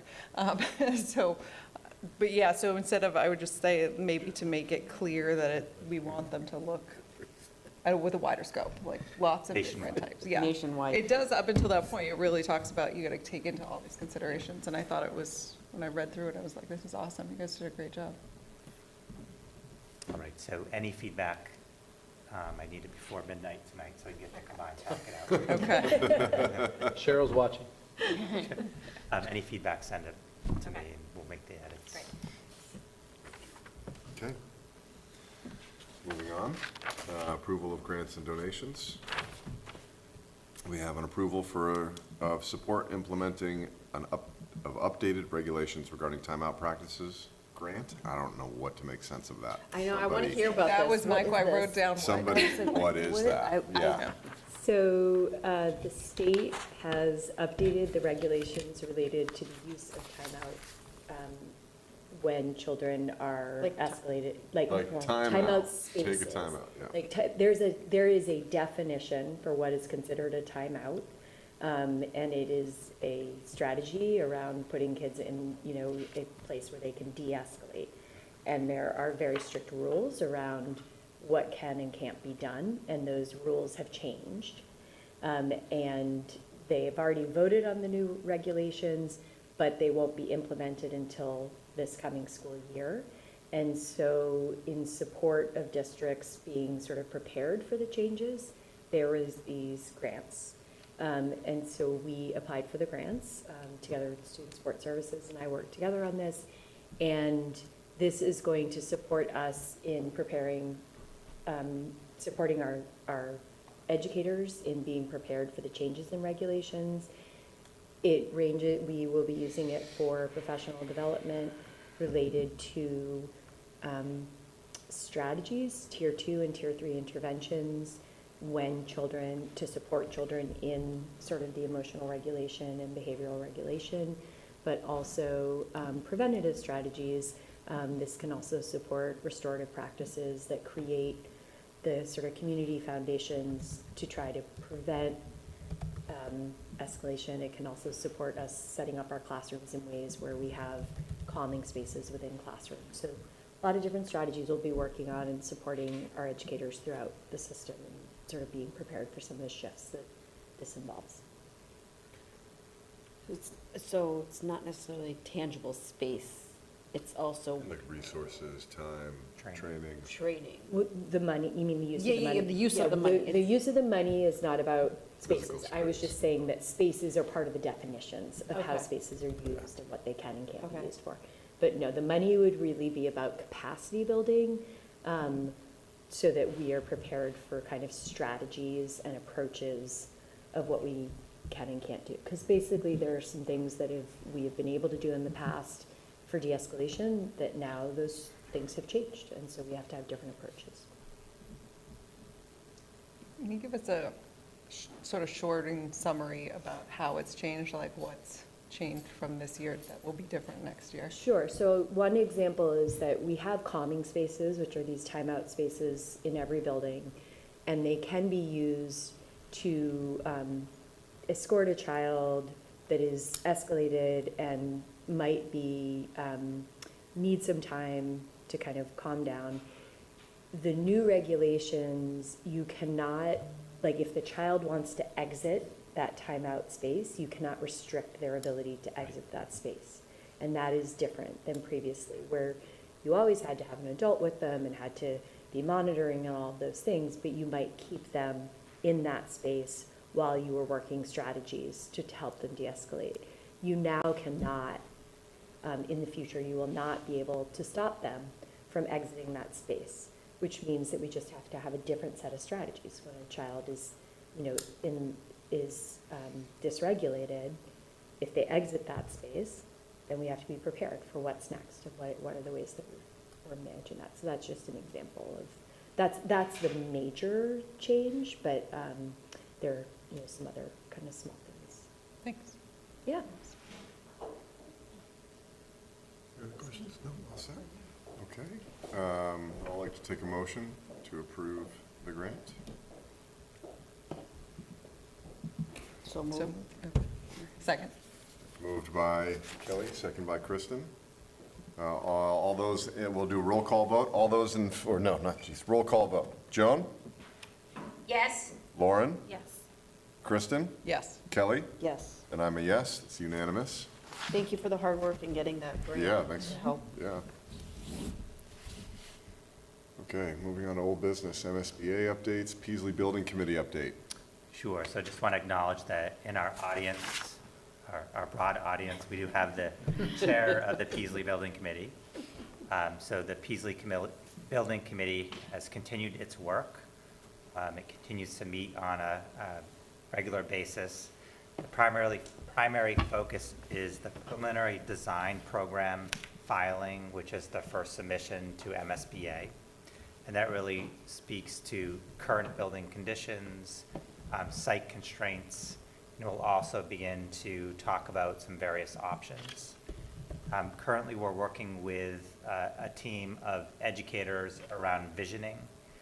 So we had a visioning session with our educational consultant. This past Friday, the visioning team went and visited model schools. And this Friday, we'll continue the visioning process with a goal of really thinking about the educational program that we want to achieve. So not thinking about space, but thinking about educational outcomes. So the education plan is part of the preliminary design submission, and it really is the anchor for future designs of the building. So that's what we're working on, spending most of our time centered on. So we also are working with our OPM on an architect on hosting a forum to get feedback and input. So next Thursday, a week from tomorrow, we'll send out a communication to the citizens of Northborough about that forum, how to stay involved in the process and get more information. And then lastly, I did share the enrollment study that was completed in the spring of 2022 with the school committee. So part of the key decision the Peasley Building Committee and the community will need to make is whether we remain as neighborhood schools or we consolidate and have one school that will house our 3rd, 4th, and 5th grade students. That's a really big decision for the community. And we have some background data that we started and we paused as we entered MSBA, and I think now it's time for the school committee to engage the larger community around what are the priorities. What is the vision for schooling from the citizens, and what could potentially pass at town meeting and the ballot when a project comes forth? Because we could come up with a great project, but if it's not affordable and doesn't pass, then we've achieved nothing. We've wasted a year. So Two. I'm encouraging the school committee in partnership with the Peasley Building Committee to really start engaging with the community around different models in selecting preferences. And can you clarify, at our last meeting, when I forget what that person's name was, he came from the state. And so he was trying to explain that members of the Peasley Building Committee are not allowed to like have a preference that they're imposing on the community. However, as elected officials, we are allowed to say, this is what we support. Was that the clarification Yes, he was trying to say? So we had the education, I think, Finance consultant from the Office of Campaign Finance who spoke around the do's and don'ts of what we can communicate, what we can say as elected officials, as employees. So you can take a position because it's not on the ballot yet. So we have a lot of leeway in terms of what the board would support. But ultimately, the Peasley Building Committee will make a decision around the preferred design with all of the feedback and input from the committee, from the citizens, from educators. Great, thank you. One question I had, this building, Lincoln Street, when it was done, was this considered a renovation? It was considered an addition renovation. Addition renovation, okay. I was just wondering. They will Yes. be part of it? Joan? Thank you, Bryce. Greg, for that community forum, it's going to be on March the 12th. Do you have a time for that? It's 6:30 p.m. Okay, And is it will there a be- possibility that you will have a Zoom link for There that? won't be a Zoom link. We did try. There will be? There will not be, but we are going to record it and then make it available for people to view it. There'll be other sessions as well. Pardon me? There will be other virtual sessions in the future. Okay. On this community, and where is it going to be held? At the Peasley cafeteria. Keith, can you just turn? Okay. Is this open to all community or just to the Peasley community? The entire community. So Stephanie Bacon is working on sending it out via her communication channels, and I'll be doing the same tomorrow to the entire pre-K through 12 Northborough parents. Greg, a suggestion, I think it would be good for the collaboration with the town.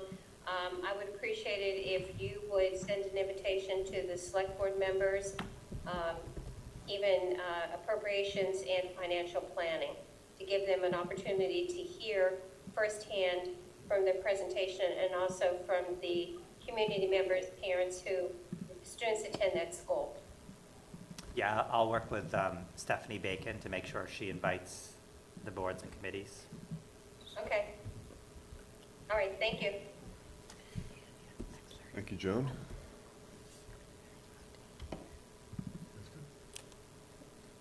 I was just asking if anybody here was able to go, planning on going, because I think there if was we a- are, I didn't know about posting.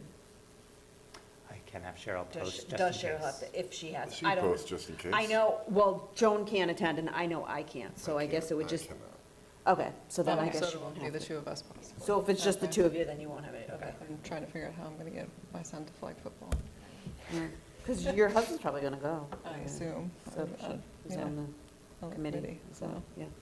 Erica, did I leave anything out? Well, and thank you again to the Peasley Building Committee the school building committee for all the work that's going into that. It's Could a I lot. ask a quick question while it's on my Please. mind? Is there any limitation for us as school committee members, how we can like share that information? There's, I hope. Don't No, think so. they actually told us, because that was my question too, I was like, what can we and can't, and they said that we can fully, Like like, share it on Facebook. share all it, that. and, Okay. yeah. So I'll go into your email tomorrow, download that, I assume flyer, graphic, and then share that. Okay. Yeah. I just want to double check before I did that and I got in trouble. Yep, no, they said that we can fully do it, up until I think it's like a ballot. Correct. But even at that point, they were saying something about like, Well, you can, You as a could committee, you still- can say, we support this project. Yes. You can't say, vote yes. vote, you can't say vote yes, but you can say we're in Here's the support. project, we support it. Oh, I see, yeah, I understand. Okay. Continuing on, Z School Roof Project Update. Yes, I'd be happy to give the committee a update for the Z roof project. We're struggling with our licenses. So the first thing I wanted to clarify is when we took our tour a couple weeks ago, when we were around the Z School, I was attempting to explain my understanding of what ADA modifications would be included. I got a clarification on that, and it's a lot simpler than I was originally thinking, where all that needs to change is the swing of the door, not the location of the frame. So if you remember when we were doing the reaching Yeah, and so stuff, yeah. and that's why that cost is not significantly more Yeah. higher. Mhm. So I just wanted to clarify that as we were Because that's going. like what we were like, why don't we just flip it through? And you were like, Exactly. no, So- no, we gotta build it up. I I will was say, like, though, that when we yeah. first had the consultant there, that was the conversation what which the- was yeah. making me. Yeah. It's much more simpler to bring us up to code than I originally had Good. thought, and I got that clarified, which is included in all the documentation that went to MSBA. So we're in better shape there. So the second thing I wanted to update the committee on is last Wednesday, February 25th, MSBA held their quarterly board meeting.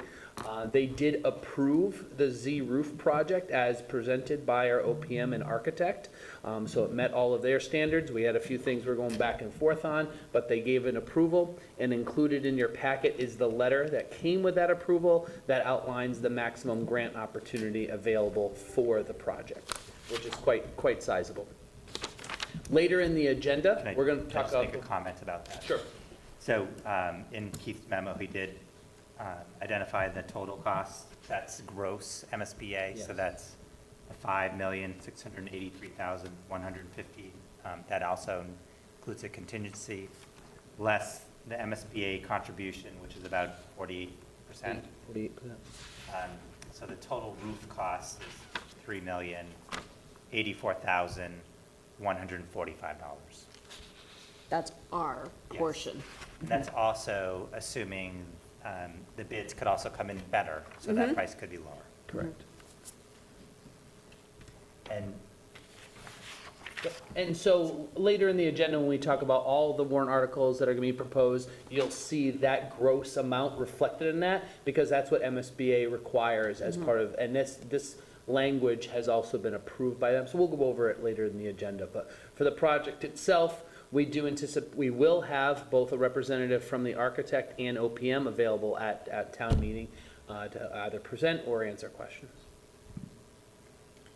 Yeah, you should count on them being able to probably do that.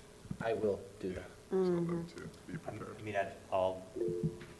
I know Proctor, you want to talk about Proctor Roof and Yes, so one of the things that I want to share just as a comparison is, if you recall, a couple years ago, we did the Proctor roof with the great support of the town. That was a $2.1 million project, and if we had participated in the MSBA, if we had time to do that, if you think of that, that project would have cost roughly $1 million to do. and that was not the full roof. And So that the was not- 2.1 million Correct. was portions of the flat roof. Yep. The metal roof had been replaced prior, and so it wasn't, it's not comparing apples to apples. Correct. This was not a full roof renovation for that 2.1. This is a full. And it is an entire different roof system. If you recall, when we were at sea, we talked about the ballast, and their stone ballast, the removal of those is a significant part of why we're in trouble with the roof, and also what will need to be removed as part of the architect's recommendation. So it's a different system as well as a scope, as Greg alluded to. Joan, I know you had a question? Yes, I have detailed questions that I want answered about this Z roof. Is now the time to do it, or did you say further in the agenda? I would say now would be fine, Joan. Okay. Just a little background is that I think that I'm really concerned about this roof at Z School, okay? And I take it as when Faith Marcello and I just came on to the school committee, and Kevin McLean, Jim Baker, and Bob Gold, they told Faith and I as the two members, just sit back, watch us, and see what we do. So I think the learning from that time is precipitating and helping me in these questions that I'm doing. And that's because Ken McLean had a capital project on changing doors. And it was a big number of changing the doors, the interior and some of the exterior doors. And Kevin McLean came up with a great idea because it was hard for the kids to push it, the doors open. So what Ken McLean did at a town meeting is that he had a scale, and he did it with the force to show how much poundage of force would be needed to open up the door.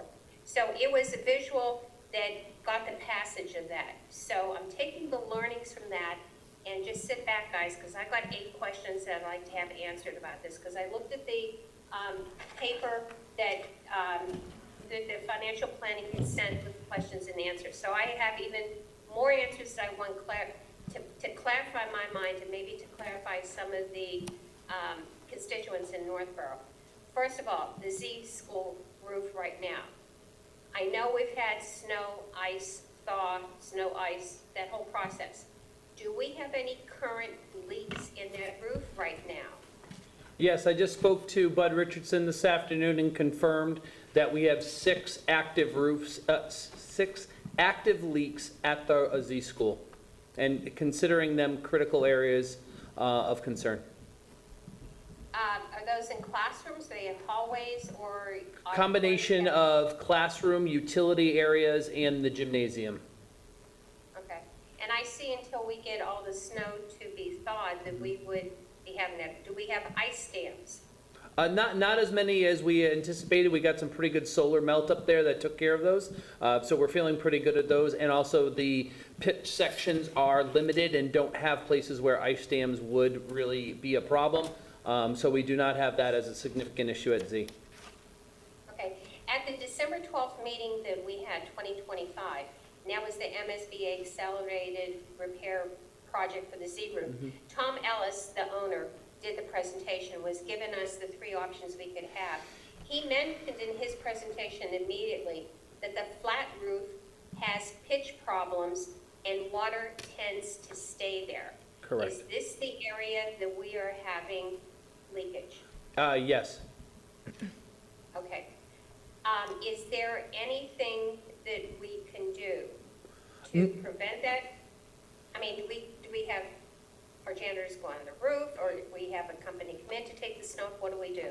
A combination, Joan. I think we do inspect the roof with frequency, especially the Z roof, similar to what we did over at Proctor before we made that replacement for those checks. What is very challenging about the Z roof is that it is stone ballast. So actually, every time we have foot traffic on the roof, we are risking additional punctures, which obviously create more potential areas for leakage. So we do try to limit our passage on the roof for that purpose, but obviously if we do have an active leak, it is one that the custodians need to investigate, but in particular, seeing if they can see where the infiltration's occurring and then decide whether or not we're bringing in a vendor or it is something that we can remedy on our own. Okay, because Tom did mention in my notes here, I have that the ballast is failed, he said, and asphalt shingles have blown off. Correct. So that's the areas where the water leakage could be. It could, and in fact, the gym leak is directly related to the shingles in particular sections failing. So how bad is it? Do we have buckets collecting this? Or At times, it depends on the type of rain that we have or storm that we have. Joan, a lot of it's also dependent upon the wind. The wind is a factor as well, but the team is ready to receive those leaks as they have over the years. Okay, so that's 1 of 8, so stay tuned. Okay, second one, why did MSBA select us for this grant? And what would be the details of this grant? What would happen in case the town voters do not vote in the affirmative for this project? So the first part of your question, I might have you re-ask the second part. So the first part is it is a competitive bid process. We met the minimum requirements by the age of the roof, which I believe for this round of accelerated repair was 27 years, 25 or 27 years, Joan, give or take. So we had to meet that minimum criteria to be considered. And then the MSBA came out and did an evaluation to look at current conditions. And based on those 2 factors, we were welcomed into that grant process. Also, our statement of interest for that showed the dedication of the district and ultimately the town to supporting a project of this type. Keith, I'll just add that it is a competitive program that we're competing against many other districts who submit applications to have their roofs placed as well. You do not get selected if your roof does not need to be replaced. So there needs to be some severity to the roofing conditions for you to be invited in. It's not just, oh, Northborough, you're invited in because Didn't we you need a not new get? roof. So it's didn't we Proctor- competitive. Didn't we try for Proctor and didn't we not meet the requirements, I feel like? I think we did At try one for point, Z. We did try for Z earlier, we did not try for Proctor because it wasn't going to meet that minimum, and. But we they- tried for they- Z and we didn't get it once, right? But did they do the pitch sections? No, that was done on our own. So I don't believe anything was submitted for Proctor. So it's a competitive process. Oh. We didn't have time to submit for Proctor. It became an A emergency. need. It did. a need We didn't have base, yeah. time to submit the application and go through the process. Okay, so you're saying that we were selected for this due to the criteria was that we had a roof that was old enough and it was the severity of it. So if we had, let's say, we had a sloppy roof that was put on and it was only 5 years old, we may not be eligible for this grant. That's correct, It's due to the age and the severity. correct. Okay. All right. I think you touched on the other question that I had was, this roof placement, is it more expensive than Proctor, and is it because of the age? It is more expensive than the work we did at Proctor because the scope of the work is different. That has a little to do with the roofing system and how it's ballasted. And also remember, as Greg mentioned earlier, that the roof that we did at Proctor most recently was just the flat portion and not the complete roof with the pitch sections. So it's very difficult to compare the two projects. Can't compare them. Right, very difficult. Very, very different, mostly because of the ballasted system than the pitch sections on it. So we are in the process of replacing a roof in Southborough, and the price for that roof replacement is almost identical, to, close to $5 million. Yep, a very comparable project that has gone through even a deeper review is right around the same price. So we feel we're getting some quality cost estimates from our OPM and architect as they evaluate our project. And also, the project was just also approved by MSBA, and they reviewed it under that same type of standard to make sure that we were getting a quality cost estimate. Okay, and when we had that meeting in December, they mentioned about the first option. They didn't even want to discuss it because it would not be viable for us. Well, it could be viable, but it wouldn't be beneficial, it wouldn't be cost savings. And that was just doing a simple repair where we would not have to deal with the ADA compliance. So that would be just what, tarring the roof? Yeah, but mostly those types of remedies would include some type of coating. And there are a lot of, the technology is different now, so there are different types of coatings that could be applied, but the Z roof is not a candidate for that because of the stone ballast that need to be removed. Okay, I need to find out what a stone ballast is. Is It's that- literally a rock that holds down the flat portion of the roof, so. Several rocks, Yeah, lots and lots of rocks. thousands and thousands of rocks, Joan, that provide the weight to hold down the rubber portions of the flat roof. It is secured at different areas, so the outer perimeter is definitely sealed to the walls themselves. But if you think of it, the middle, there is not as much fastening as you would see with what the new proposed project would be. Okay.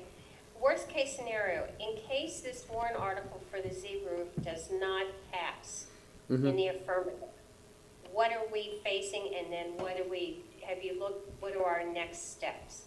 Joan, can I just say so? My personal opinion on this matter, because it's very frustrating to me, is that this is not something that we can punt down the road for later. Not only can we not punt it down because we have active leaks, we need to have a safe environment for the kids. But the cost is not gonna, the cost is would be, we would be saying no to MSBA, they would not accept us back in then. So that means we are basically losing $3 million on this deal if we do not pass this. There's no way they would. I wholeheartedly agree with you. It's not Yeah. that I disagree with this project. I wholeheartedly support this, but I'm just trying to ask these questions for people that may have other questions that we can answer so they know what we are facing. Because I think this is a very serious problem and it needs to be addressed. Yeah, Joan, I just think, I wholeheartedly agree with you. I think- Wholeheartedly. yeah, I think I just want to chime in here. I do think that, like, I appreciate both your wanting to have these questions come out and Kelly's stance here. I do think we're entering into some territory with some of the questions that even I'm getting a little muddy on what somebody would want, what you'd want somebody to hear. So I guess I'm just wondering, like, out of your questions is so that Keith can inform the public? Because Yes. I think some of this is getting into the weedy details of what a roof is made of that may not be as helpful as the fact that what Kelly's talking about is that, like, we've got leaks into buckets in floors in schools in our community. Okay. So All right, I my just, last- for time and for clarity, I just wonder if you can keep that in mind. I will go off this. The last ones that I have is about the solar, okay? And I appreciate my fellow members with their questions. I think we're on the same page. I was just asking for a little more details since I wasn't, okay, the solar. How much savings, we have solar right now at Proctor and Lincoln, correct? We do. Okay, so how much are we saving on solar right now on those two roofs? We were able to do a quick analysis on that, and what we have found in year one of having the panels active, we're saving about $30,000 per building, and which will ultimately become per year. So out of those 2 solar arrays, we're saving the bottom line an estimated $60,000 a year. Now, that could fluctuate as we go, and as we continue to monitor, and those solar arrays are very young, and the anticipation is that they actually will increase over the next few years as we go. But overall, we are impressed with the performance that they've provided. Okay, and my last question, thank you, Bryce. My last question is about the solar is, in the project, it says it's going to be solar ready, because we're going to make it, very structurally sound. How soon would we be able to put solar on the roof? If we have it solar ready? Yep, so that is an MSBA requirement of the Accelerated Repair Program, and it was part of our statement of interest, and to make sure that that occurred. We have already started the preliminary work, not only with our OPM and the architect around the solar readiness, but they have also connected with the solar company that we've used before, Select, who has been out to the area and knows the architecture of the area. So I would imagine it is something that we could move on relatively quickly. Honestly, I'm more focused on hopefully getting the project approved, because we need to take care of the immediate need versus solar, but it would not be years, Joan. I would anticipate we could start something, within 6 to 10 months, I'd say, after completion, because we want to make sure that what we have done as a project is going to have the integrity it needs to sustain an additional array. Okay, thank you. That was one thing that was missing in my timeline. We're solar ready, but what would it take? Would it be years? Yeah. And you're just saying, no, it would be months. It very well could. I think I would also want to make sure we were connecting with our vendors that are installing, and make sure the manufacturers would agree with that assessment, and they would collaborate with the solar company and make sure that we were doing what was best for the long-term investment of the roof. Okay, thank you very much. And Bryce, thank you for the time. I appreciate it, and the board members. Thank you. Thank you, Joan. Kelly? So as I said, I just want to go on record saying that if the warrant article does not pass, for people that are opposed to this warrant article, it would be a disservice to our community. It would be impactful on the community members financially, because we would be losing out on this essentially grant. And we've made mistakes in the past. We've done our work, gotten grants for things in our community, and then been told, I'm thinking Keith, with the traffic signs and the stuff, the signage around the schools we wanted, and we went all this work, and then we were told, oh, no, we can't afford it. What happened then? Oh, they ended up using ARPA money for it. You know, when we could have had it paid, gotten it less if we just acted on it when we had the opportunity. So, that's all I'm gonna say. Okay, Kristen. I have a couple of questions, but first I kind of want to level set. I don't know how much everyone's been following the Finance Committee. They voted 0-6 against this project, like none of them voted for it. And I don't think it's because they don't want to do it. I think because they didn't have the information. They voted against a lot, unanimously against several different projects. So it's also not personal, and it wasn't like against the committee or the schools. They are in the nitty-gritty with everybody on this one. So I think the overview, which normally maybe was fine for previous committees, and there are some new members, and the town is facing a possible override. So they are in the details with everybody. So I think that if we go back to them with answers to their questions and detailed answers and explain how, like the stuff that Keith, you were just saying to Joan about the roof had to be this old. The state came and said, oh yeah, your roof needs to be replaced. Like, this is a problem. We have buckets collecting waters where kids are supposed to be playing for gym, and really make that clear in the memo and to them. I think we will gain more support.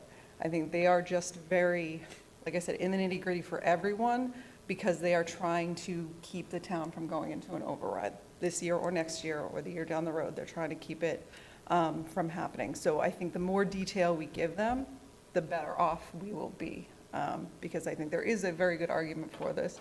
You've made a good case. The state thinks you've made a good case. So I think we just have to present that to them.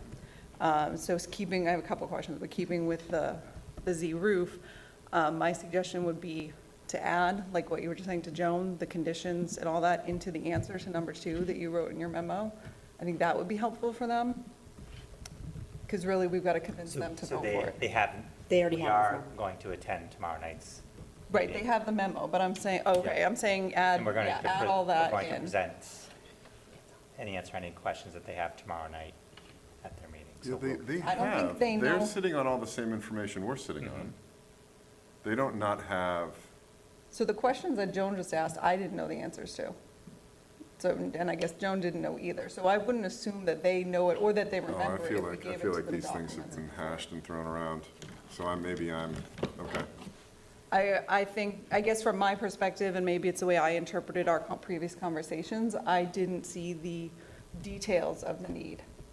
So I think if we give them more details, hopefully we'll be able to sway them as to how dire it is. Like I said, the buckets and the details. I'm sorry to interrupt, but I'm frustrated by that. Like, I think the finance committee wants details on the composite of the roof. Like, that's not why they went 0-6. Their main question and why they went 0-6 is because they said the information that they were given did not convince them that this was a project that had to be done now. And I was not at the But meeting, I that's a just watched statement it of, afterwards. that's a statement of opinion, not fact. But that's their job, is to No, I make a understand to determine make on whether or opinions not on this that, is but I'm just something. saying, like, it's taken a lot of time to go back and forth with them, and a lot of this is information that, in my opinion, they have. I just feel frustrated by them and their process here. I feel like they got the information, said 0-6, and then asked for the same information over again. So they can hear me say that now, they can talk to me if they'd like to, but that's my experience of their actions over the last few weeks. So I think just in general, if we need to make sure that we're making a compelling argument for a new roof and why. Whether it's advisory, more importantly, people who are going to show up at town meeting. So we do have some work to do to show pictures, talk about the conditions, talk about, the cost, talk about MSBA's portion. I do think we can do a better job in advisory. Tomorrow night, I don't think we can pull everything together for tomorrow night, but we'll do our best to answer questions and talk about the compelling need. But more importantly, for people who are showing up to vote, we need to get information in their hands so they can make informed decisions. Right, it's important to note that, finance could vote 0-6, the article could still stand, it could pass, Totally. certainly. But I also think it's not to our advantage to have them stand up and go, Correct. we voted against this completely unanimously, that just doesn't help us. But I do think what they're looking at is this something we need now, or is this something that can be pushback. But that is part of their job as a finance committee, is to look at the whole town like that. I don't agree with their vote, but. My question also related to the roof was, what's the cost per year? Do you know, Kate, about the current repairing? So what we're doing right now, trying to just plug the holes. How much does that actually Can I cost? just make a general comment too? It's not just about plugging holes. It's about, A, protecting the asset, and it's also conditions within the building. So when you have water penetrating buildings, then you have mold issues. You have a whole other host of issues that impact the learning environment. And the air quality and safety. So it's not just about, oh, let's keep kicking this can down the road and we'll repair and patch roofs as they come. It's like these buildings, if water is moving through these buildings, it's creating conditions for mold. And that is a serious health concern. Yeah. I just know when my kids were at Proctor, they're out of Proctor now, and it was when they did not have a functioning roof. It was the old roof. And they would come home and they would be talking about the buckets in this class or the leaking in this class, or they had to rearrange that. And I'm like, well, what did you learn today?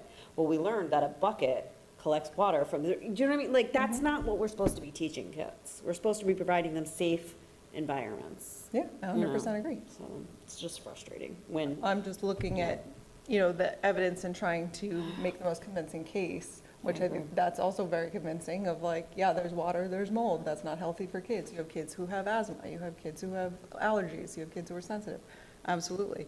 That should be part of it as well. With that question, I was just thinking, is that another piece we can show them is, okay, we're spending all this money already every year just to try and catch up or fix things that are unsafe. If we just do this, we get the MSBA funding, it'll cost the town less overall, because even if we do it in a year or 2 years or 5 years, it's gonna be that much more expensive, and we're gonna fit the whole bill. Like, I totally agree, I'm in support of this roof, I just think, How do we make the compelling argument? yeah, to, as you pointed out, the people as well, but to the finance committee, yeah. And the other thing I would add to that, just to make sure it's complete, is, and Greg, mentioned it kind of in the beginning there, is we've had to go in and make repairs to the roof. Some more sizable, every one of them's a little different. Prices for everything like that is going up. But one analogy that's been used, I think is very good, is it's patching. It's patchwork. And when you have an old, dried out, bald tire on your car and you're not going to just continue to patch it, because it will fail at some point. It hasn't reached that point of failure like we have one in Southborough that has, which makes it a very dire situation with no other options. And so that was part of the evaluation. So structurally, there's some things that are pretty good. Joan asked about the drainage. That's one of the things that must be repaired in order to put a better roof system on there. So it's not simply about putting on a new roof. There's other elements of the project that really make it the protection of the asset to prevent water penetrations to happen in the future. So that's kind of like I would say. So it ranges, sometimes we get lucky and it's a couple $1,000s. Sometimes we get into it and it can be 5 digits. It really depends on the scope and scale and where it is. Is it part of the shingled portion or part of the flat portion? How close is it to the boundaries and drainage? There's just a lot of factors, so it's tough to say. I know we have had to go in and repair multiple leaks over the last 5 years, and almost like every year, we see to have an additional critical area. So I would say now we're out 6. Who's to say in a couple of years we could be up to 10 if we do, postpone the project. Sure. And recently, somewhere on the news, there was a school that got evacuated, right? Because they were like, oh, the roof is the problem, yeah. Because the snow, yeah, So the weight we of the snow. definitely do not want to end up there. Can I just also, a general comment around costs? So it's costs and repairs, but it's also costs in our time. That trying to operate 5 schools in Northborough, chasing leaks, worrying about moving kids from academic space to academic space, it is a cost. Yeah. It's a cost of how our time is being used, our custodial staff, and then a financial cost in terms of just money to replace and fix. So I think we can I think we'll go back to the drawing board and try to create a compelling argument for tomorrow night's meeting, and do a presentation. We'll have to put that together quickly. Well, if you Because if need they're not anything- convinced, yeah.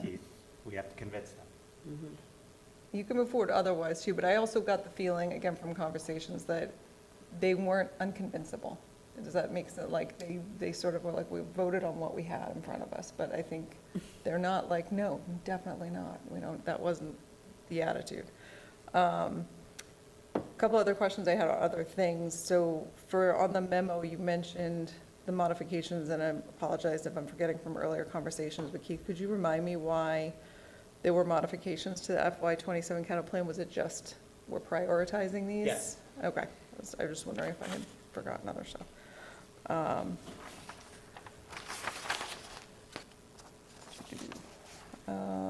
already talked about that. With the Proctor HVAC unit, there is, like, how bad is that right now? There is heat and cooling there, it's just not as efficient as it should be? There Is that are a the- total of 4 units, Mhm. 2 that service the cafeteria, 2 that service the gym.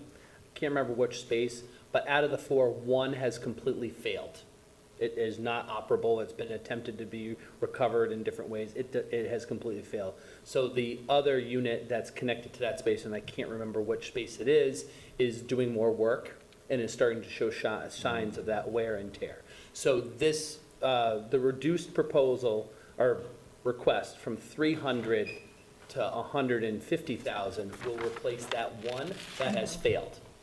Okay. Our goal was to do 2 to keep with some of the other maintenance we're seeing on the other units and to keep up with a process of replacement. But those will be moved to a fiscal year. Sorry, they'll be moved, you mean the work would be done Yeah, after the school year? instead of doing 2 this year, we'll do 1 with the hopes of, moving out the next unit to the following year. Okay, yeah, and obviously that losing that is causing a strain on the other 3. Correct. But it's not that they, there's an area of the school that doesn't have heat. This all 4 work on the whole. Correct, but, we do, there are times when, during the really cold temperatures we've had, they've had to work really hard and, Bud's up there every day, making sure that things are operable and they're not necessarily, firing on all cylinders, should we say. Right. And They're showing that strain. affects learning, obviously, too. Mm-hmm. That was it for my questions. Thank you. You're welcome. Appreciate it. Any further questions from the committee? Okay, moving on. We have the 2026-2027 school calendar presentation, discussion, and vote. Well, we had the presentation last meeting about calendar option number 5.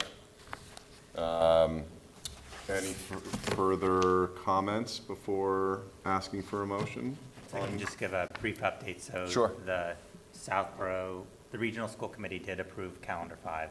Sorry, I thought that was. And then Southborough approved calendar 5 as well, so that 2 out of the 3 committees approved the calendar, and both the Northborough and the Southborough, the regional and Southborough thanked the process you took of taking a straw poll, not voting it, and giving them time to really process and think. They're welcome. You're welcome. Joni, I heard a buzz. Thank you very much, Chairman. I would like to make a motion if you're ready, if the discussion is ended. I'm ready. Okay. Since I voted at the December combined meeting for the calendar option number 4, I voted in the affirmative.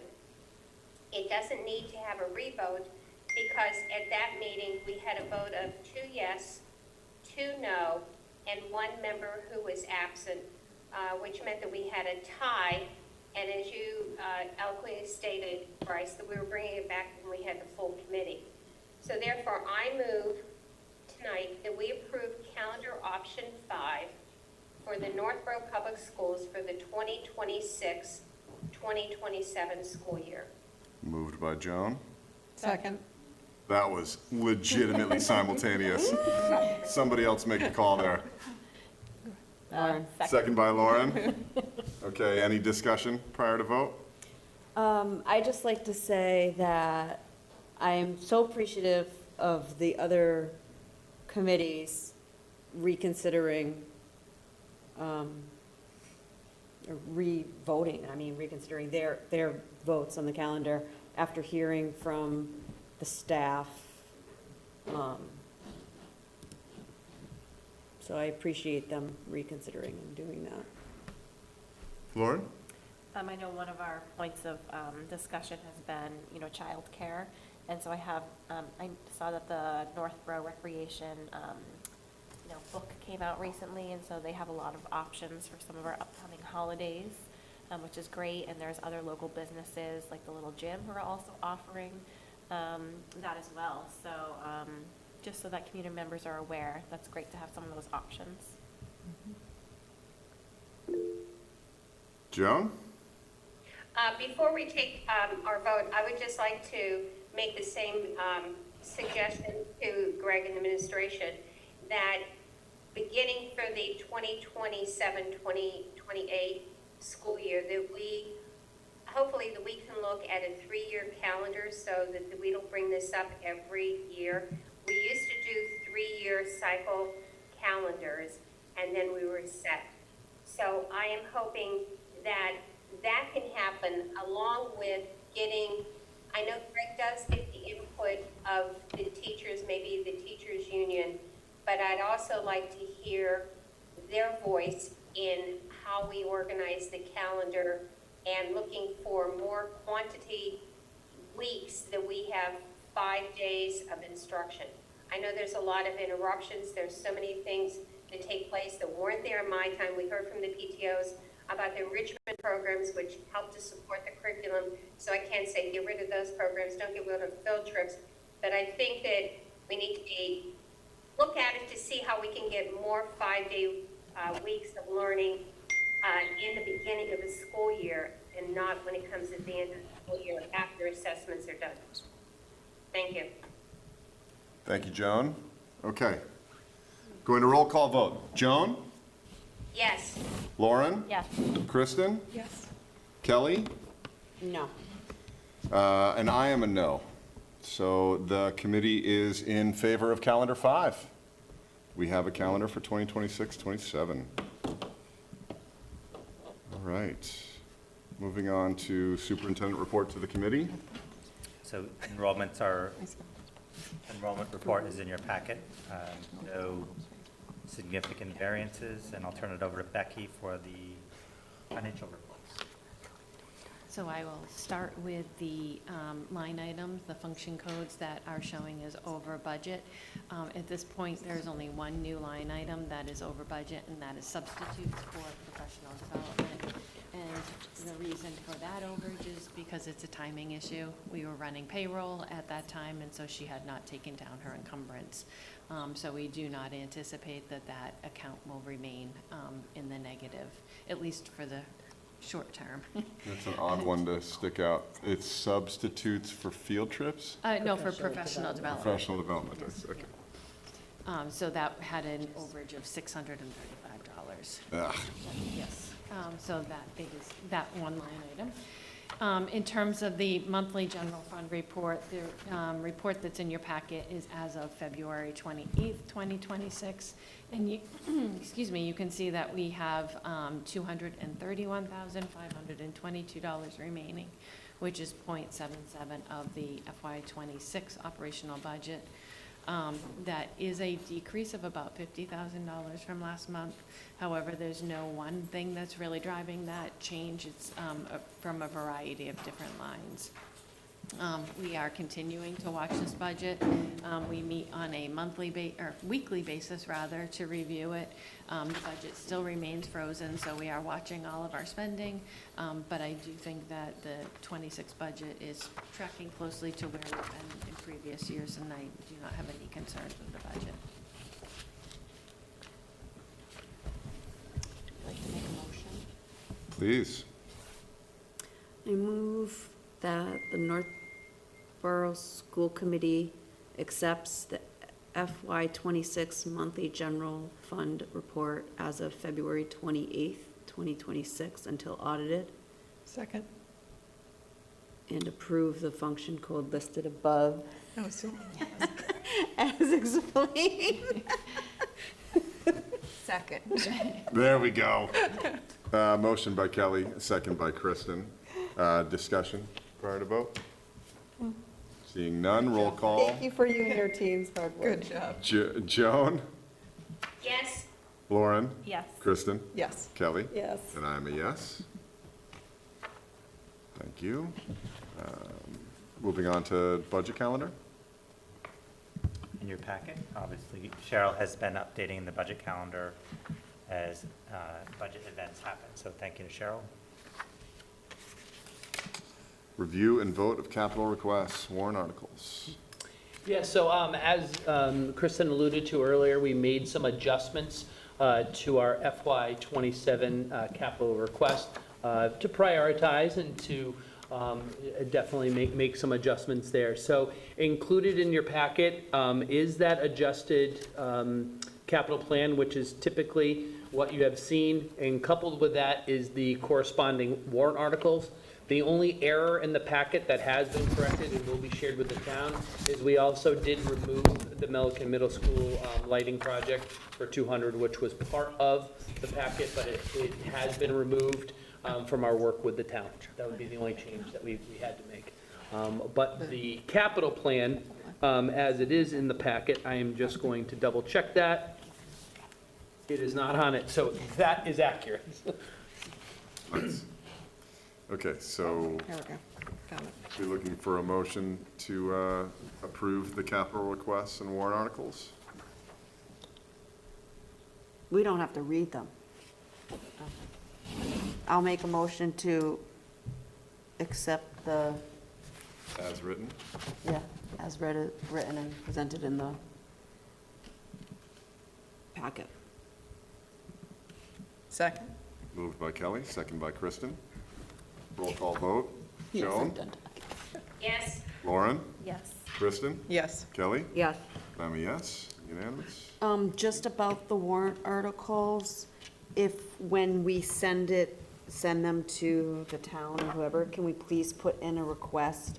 I will email them also. Last year, they told me that, if we knew. We could move our, Yeah, we could if move we our knew, articles we up. could have had it day earlier, but we 4. didn't do it. Yeah. Yeah. So, yeah, so So we that's just 1 need through to. 6 that we want to get into? We want our warrant articles because we have people coming in from out of town Yeah. who will be presenting and helping present, and it would,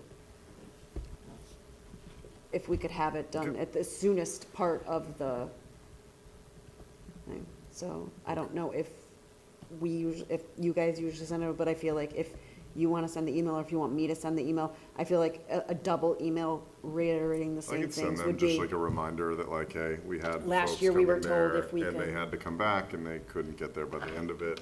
Yeah, Yeah. so if we could put it in, I think that would be appreciated by. Also, for people who, of childcare who are coming. Yeah, who've come the for voting, those warrant articles. For voting for the Yeah. schools, Yeah, you know, it'd be helpful if they could be there. okay. FY '27 approved budget. In your packet. Moving on to school committee member reports. Any updates from school committee? Nope. Okay. Joan? Yes, I have two. I think all of us may have received it, I received it in the mail, is that Day on the Hill, I'm just holding it up now, I think it's foggy, is on Monday, March the 30th at the State House. And there is a website, I know several of you attend with Greg, and they would like you to register. It's going to begin on Monday, March 30th. Check-in is 9:30 to 10, and the program is 10:15 to 12:15. And lunch with legislative visits is 12:30 in the State Hall. The lunch is prepared and catered by MA vocational school students. The cost is $75, which they say is reduced, includes all your materials and buffet lunch. So I think that if anybody is planning to attend, I think you go through Greg and through Cheryl Lepre to register. Okay. So I have that one. And the other thing is, I just wanted to let the members know that I have registered, and I registered for a Healthy Relationships Parent webinar that is being organized by Southborough along with Southborough Youth Family Services, along with Worcester County District Attorney Office.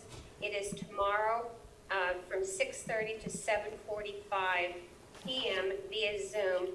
And it's going to be from District Attorney Joseph D. Early's office. It's going to be for parents and caregivers. The webinar is going to focus on relationships, green and red flags, social media versus relationships, and how to help your teen in safety planning. So I will be attending that via Zoom, and I will give a report on it at next month's meeting. And that's all. Okay, thank you, Joan.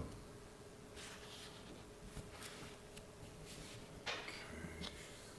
Educational policy, none at this time. Policy development, none at this time.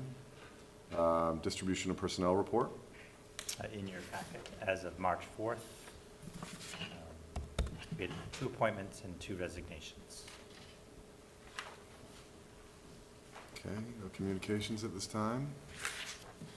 We have some action on the special open meeting minutes of February 4th and on the open meeting minutes of February 4th. So take some motions of approval there. So I just have a question. Go ahead. So there was just like a little, so for audience sharing, for example, it said none at this time, but then under it, it had like the thing that I said. Does that matter or not matter? Like, I don't. Where are you? Yeah, so So- technically it does matter, but so we can approve the minutes with Can you like just, as I mean, changed that's or what with it's like, I current hate changes. like being like nitty gritty Where are about you? it. On the, Action on the open meeting? Yes. yeah, The for meeting the, itself. for the meeting itself. Page 8 on the minutes, yeah. And audience sharing. Was there none at this time, or is that just a weird thing? you Well, don't want no, there? so it says here, none at this time, but then remember, I said it. So we can. So we can it's just amend. literally If just, you can, that's what I'm saying, it's like, it's not. can you just but I- send me an email? Yeah. I'll have Mariana amend minutes Okay.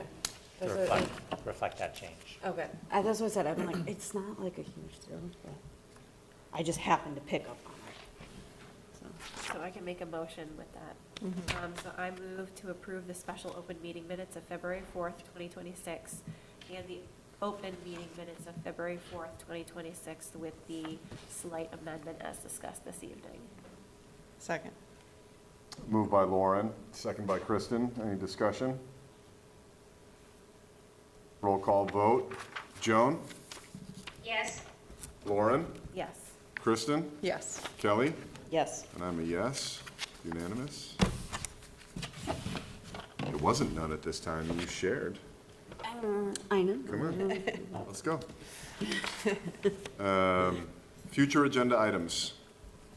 Any that are not on here that folks would like to discuss? We covered a lot of ground tonight. Joan? I have one. Since we were talking about the roof project and financial planning had given us those questions, we have elected a rep that represents the school committee, and I believe that's Scott Stockland. Seeing that we have one more meeting before we go to, in April, beginning of the month, before we go to town meeting, I think it would be advantageous for us to invite Scott to come to our meeting and just to give us an update.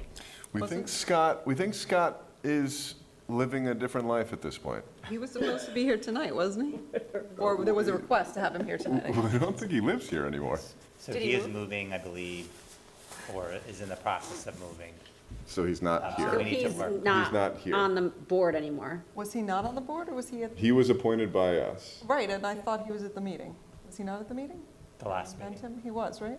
Okay. So, yeah, he was appointed by us to the board, and he has been functioning on the board, yeah, But he is moving, elsewhere. So he will not be on the board I next, think, yeah. next few weeks. Okay, so we have to appoint someone new. So there's a new agenda item, I guess. Little ripple, yeah. Yep, so Yeah. that- Appointment of, So we have school choice as an agenda item, food services. we're gonna do an update on food services? Okay. That maybe at some point, it doesn't have to be next month, but the health, about the backpacks, things like that. Like some general wellness updates? Yeah.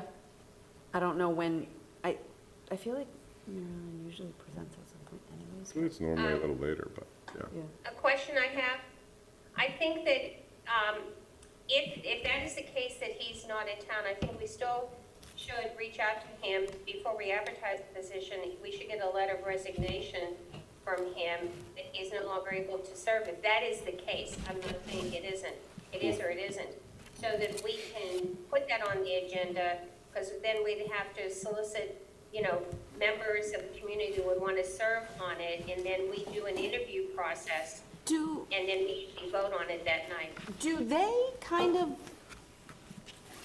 go through their board and then come to us? Or does we start it and then they go to them?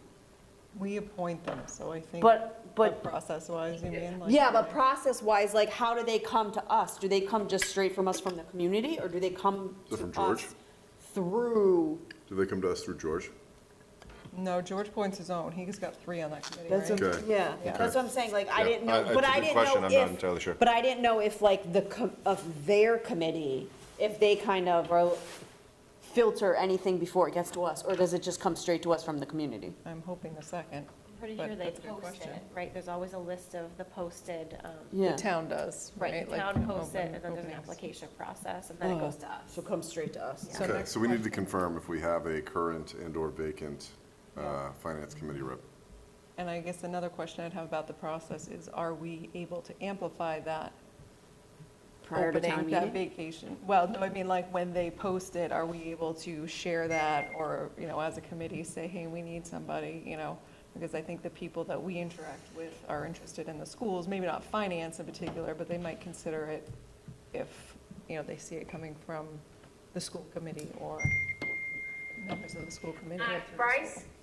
Yep.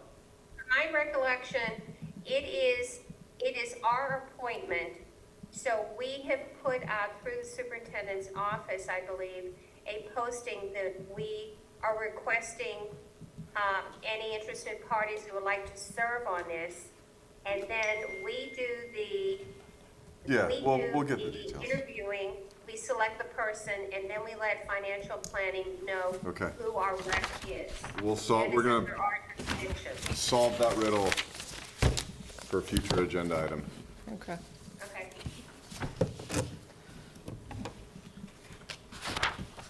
There's gonna have to be more items than that. That won't take us long enough.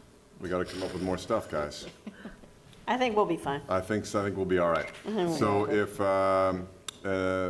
people are all set with future agenda items, we'll move on to approval of bills and payrolls. Seeing none, into audience sharing. Whoa, nobody here. Okay, I will take a motion to adjourn. Motion to adjourn. Second. Motion by Kelly, second by Kristen. Roll call, Joan, Yes. Lauren, Yes. Kristen, Yes. Kelly. Yes. I thought you were gonna throw a Nope, wild card in there for a second. Nope, I want to stay. I am a yes. The Northborough School Committee is adjourned at 9:08 PM. Good night, Joan. Good night, Joan. Interesting.